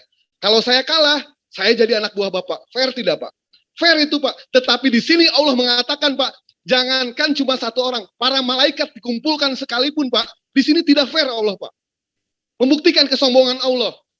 Kumpulkan semua makhluk yang ada di dunia ini. Buatkan ayat satu surah semisal Al-Quran. Tidak ada yang sanggup. Kenapa? Karena Allah mengetahui akal manusia, batasan manusia itu seperti apa. Nah, begitulah Al-Quran, Pak. Kita harus jujur mengakui bahwa syair-syair yang dalam Al-Quran sangatlah luar biasa. Ini menandakan Al-Quran itu datang dari sisi Allah. Karena kenapa? Sampai detik ini sayembara itu masih berlaku. Sampai detik ini. Bahkan terus pengajaran Yesus yang kata Uniripa ataupun Bang Juma mengatakan hanya 3 tahun. 3 tahun ini dapat apa? 3 tahun. 3 tahun dapat apa? Murid-murid yang nggak akan pinter, Pak. Sebagai bahan analogi, Dewa pernah mengatakan, Pak ya, yang namanya 3 tahun, SD aja tidak lulus. SD tidak lulus, dapat pengajaran apa SD? Tidak lulus. Lihat Nabi Muhammad, 22 tahun, 2 bulan, 22 hari, pengajarannya lengkap semuanya. SD lulus, SMP lulus, SMA lulus, kuliah, sampai akhirnya jadi dosen. Nah, kayak Pak Terangkan ini dosen. Cuma dosennya dosen apa nggak ngerti ini Pak Terangkan. Terus apa yang diajarkan sama Rasulullah? Semua, Pak. Kami diajarkan hal yang baik, akhlak, sujud, amar ma'ruf, nahi munkar, sedekah, dan lain sebagainya. Kami semua diatur. Dari mulai kami yang namanya dilahirkan, sampai kami menutup mata. Kami diajarkan. Dari mulai kami keluar rumah, sampai kami pulang ke rumah, semua diajarkan. Doa apa yang tidak diajarkan? Bahkan ketika kemarin Bang Juma berdiskusi dengan yang namanya Duran, dia mengajarkan soal pipis. Apakah kalau misalkan Islam itu salah, mestinya pihak Kristen itu sanggup membenarkan. Nah, Islam itu salah, yang benar itu seperti ini. Itu baru cakep, Pak. Sementara kami diajarkan, mereka mau mengajarkan sama ajaran yang tidak diajarkan. Itu salah.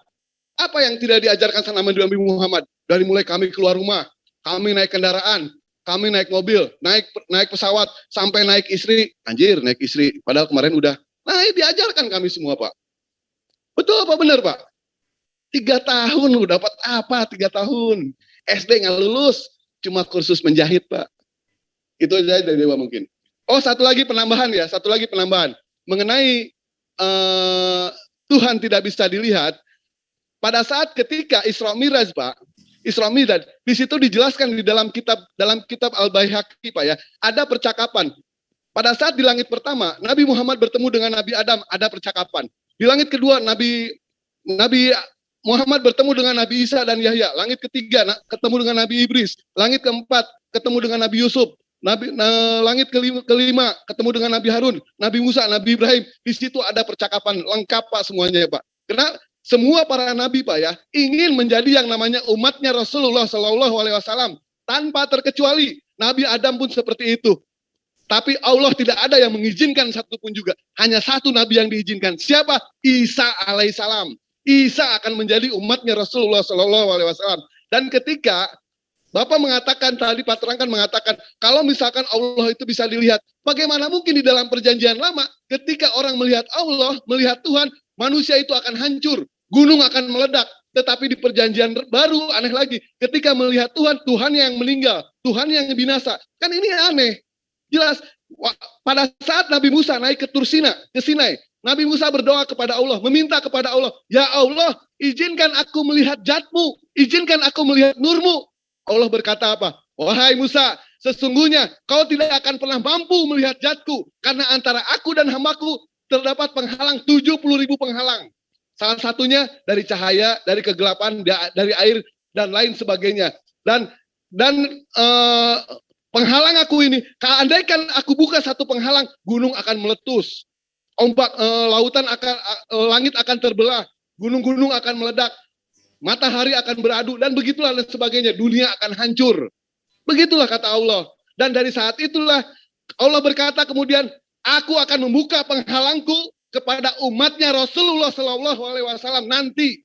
Maka dari itu Nabi Musa alaihissalam berdoa kepada Allah, kalau begitu ya Allah, izinkan aku menjadi umatnya Rasulullah Shallallahu Alaihi Wasallam. Tidak Allah kabulkan, sama sekali tidak. Hanya satu, Nabi Isa alaihissalam yang dikabulkan. Itu aja dari Dewa. Makasih banyak.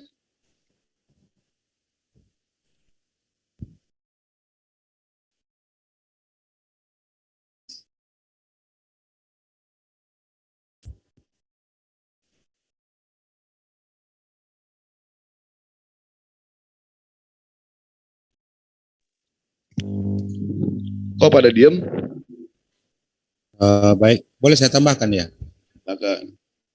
Baik, terima kasih untuk Bapak dosen sekolah minggu ya, yang ingin menyamakan Allah dengan manusia. Keterbilangan jelas, Allah bukan manusia dan bukan anak manusia. Dan saya heran ya, Bible ini memang mengatasi masalah tanpa solusi. Di dalam kitab Yohanes pasal 5 ayat yang ke-26, sama seperti Bapa yang mempunyai kehidupan sendiri. Bapa punya kehidupan sendiri. Dan juga anak punya kehidupan sendiri. Dan ini menjawab tadi pernyataan yang Abang tadi Bang Yuda mengatakan bahwa Yesus itu punya dua natur. Dua natur dari mana? Allah punya kehidupan sendiri, sedangkan Yesus juga punya kehidupan sendiri. Ini menjawab pernyataan yang tadi.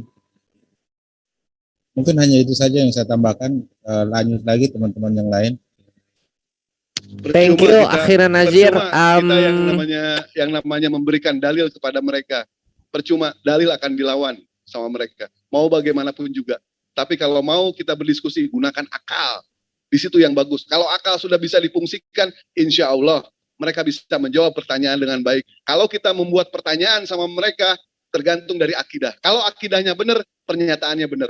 Kalau akidahnya tidak benar, jawabannya pasti tidak benar. Tapi kalau dia tidak sanggup untuk menjawab, jelas orang ini tidak punya akidah sama sekali. Udah tewas ini akidahnya. Ya, terangkannya udah hilang ya. Oh, hoki dia. Selamat percuma kamu ya. Ngomong, percuma ini. Ya Allah, si Terangkan oncom bener. Terangkannya udah nggak ada. Mana ini? Oh, habis ini kekristenannya. Terangkan, kamu nggak dapat penginjilan dari Penatua ya. Selamat kamu. Guru Net, Tafadol kalau mau closing silakan. Udah kita udah cukup panjang juga. Antum aja Dinda yang tutup. Silakan. Oke.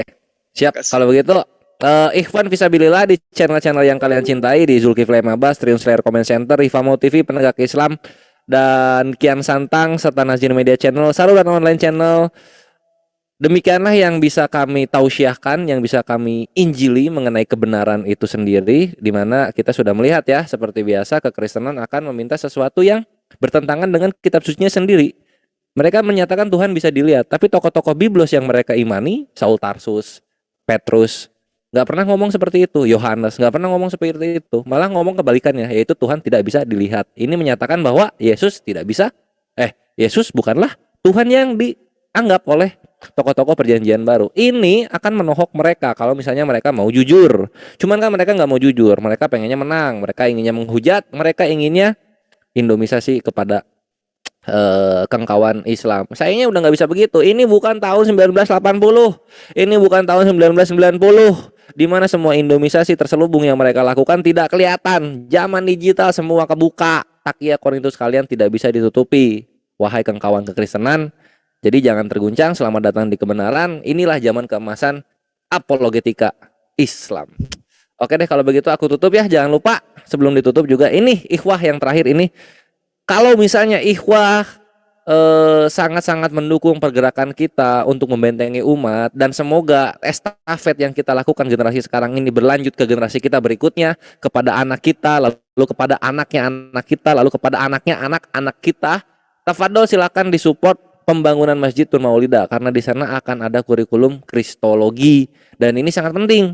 Sehingga apa yang kita sampaikan di sini, apa yang kita kumpulkan di sini, bagaimana cara berargumentasi, bagaimana cara mengeluarkan dalil, apa saja sih keimanan dari Yahudi dan Nasoro yang sebenarnya, mana yang tauhid, mana yang bukan tauhid, seperti apa mereka beriman, ini akan diajarkan dan kita estafetkan kepada anak cucu kita, ikhwah.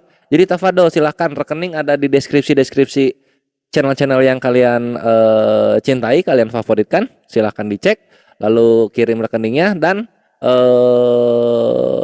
kirim WhatsApp bukti resinya kepada nomor-nomor yang tertera. Insya Allah segala sesuatu yang ikhwah berikan terhadap umat akan menjadi saksi ikhwah di akhirat juga. Oke, dengan begitu aku tutup dengan doa kafaratul majelis. Subhanakallah wa bihamdika asyhadu an la ilaha illa anta astaghfiruka wa atubu ilaih. Billahi taufiq wal hidayah. Wassalamualaikum warahmatullahi wabarakatuh. Alhamdulillah.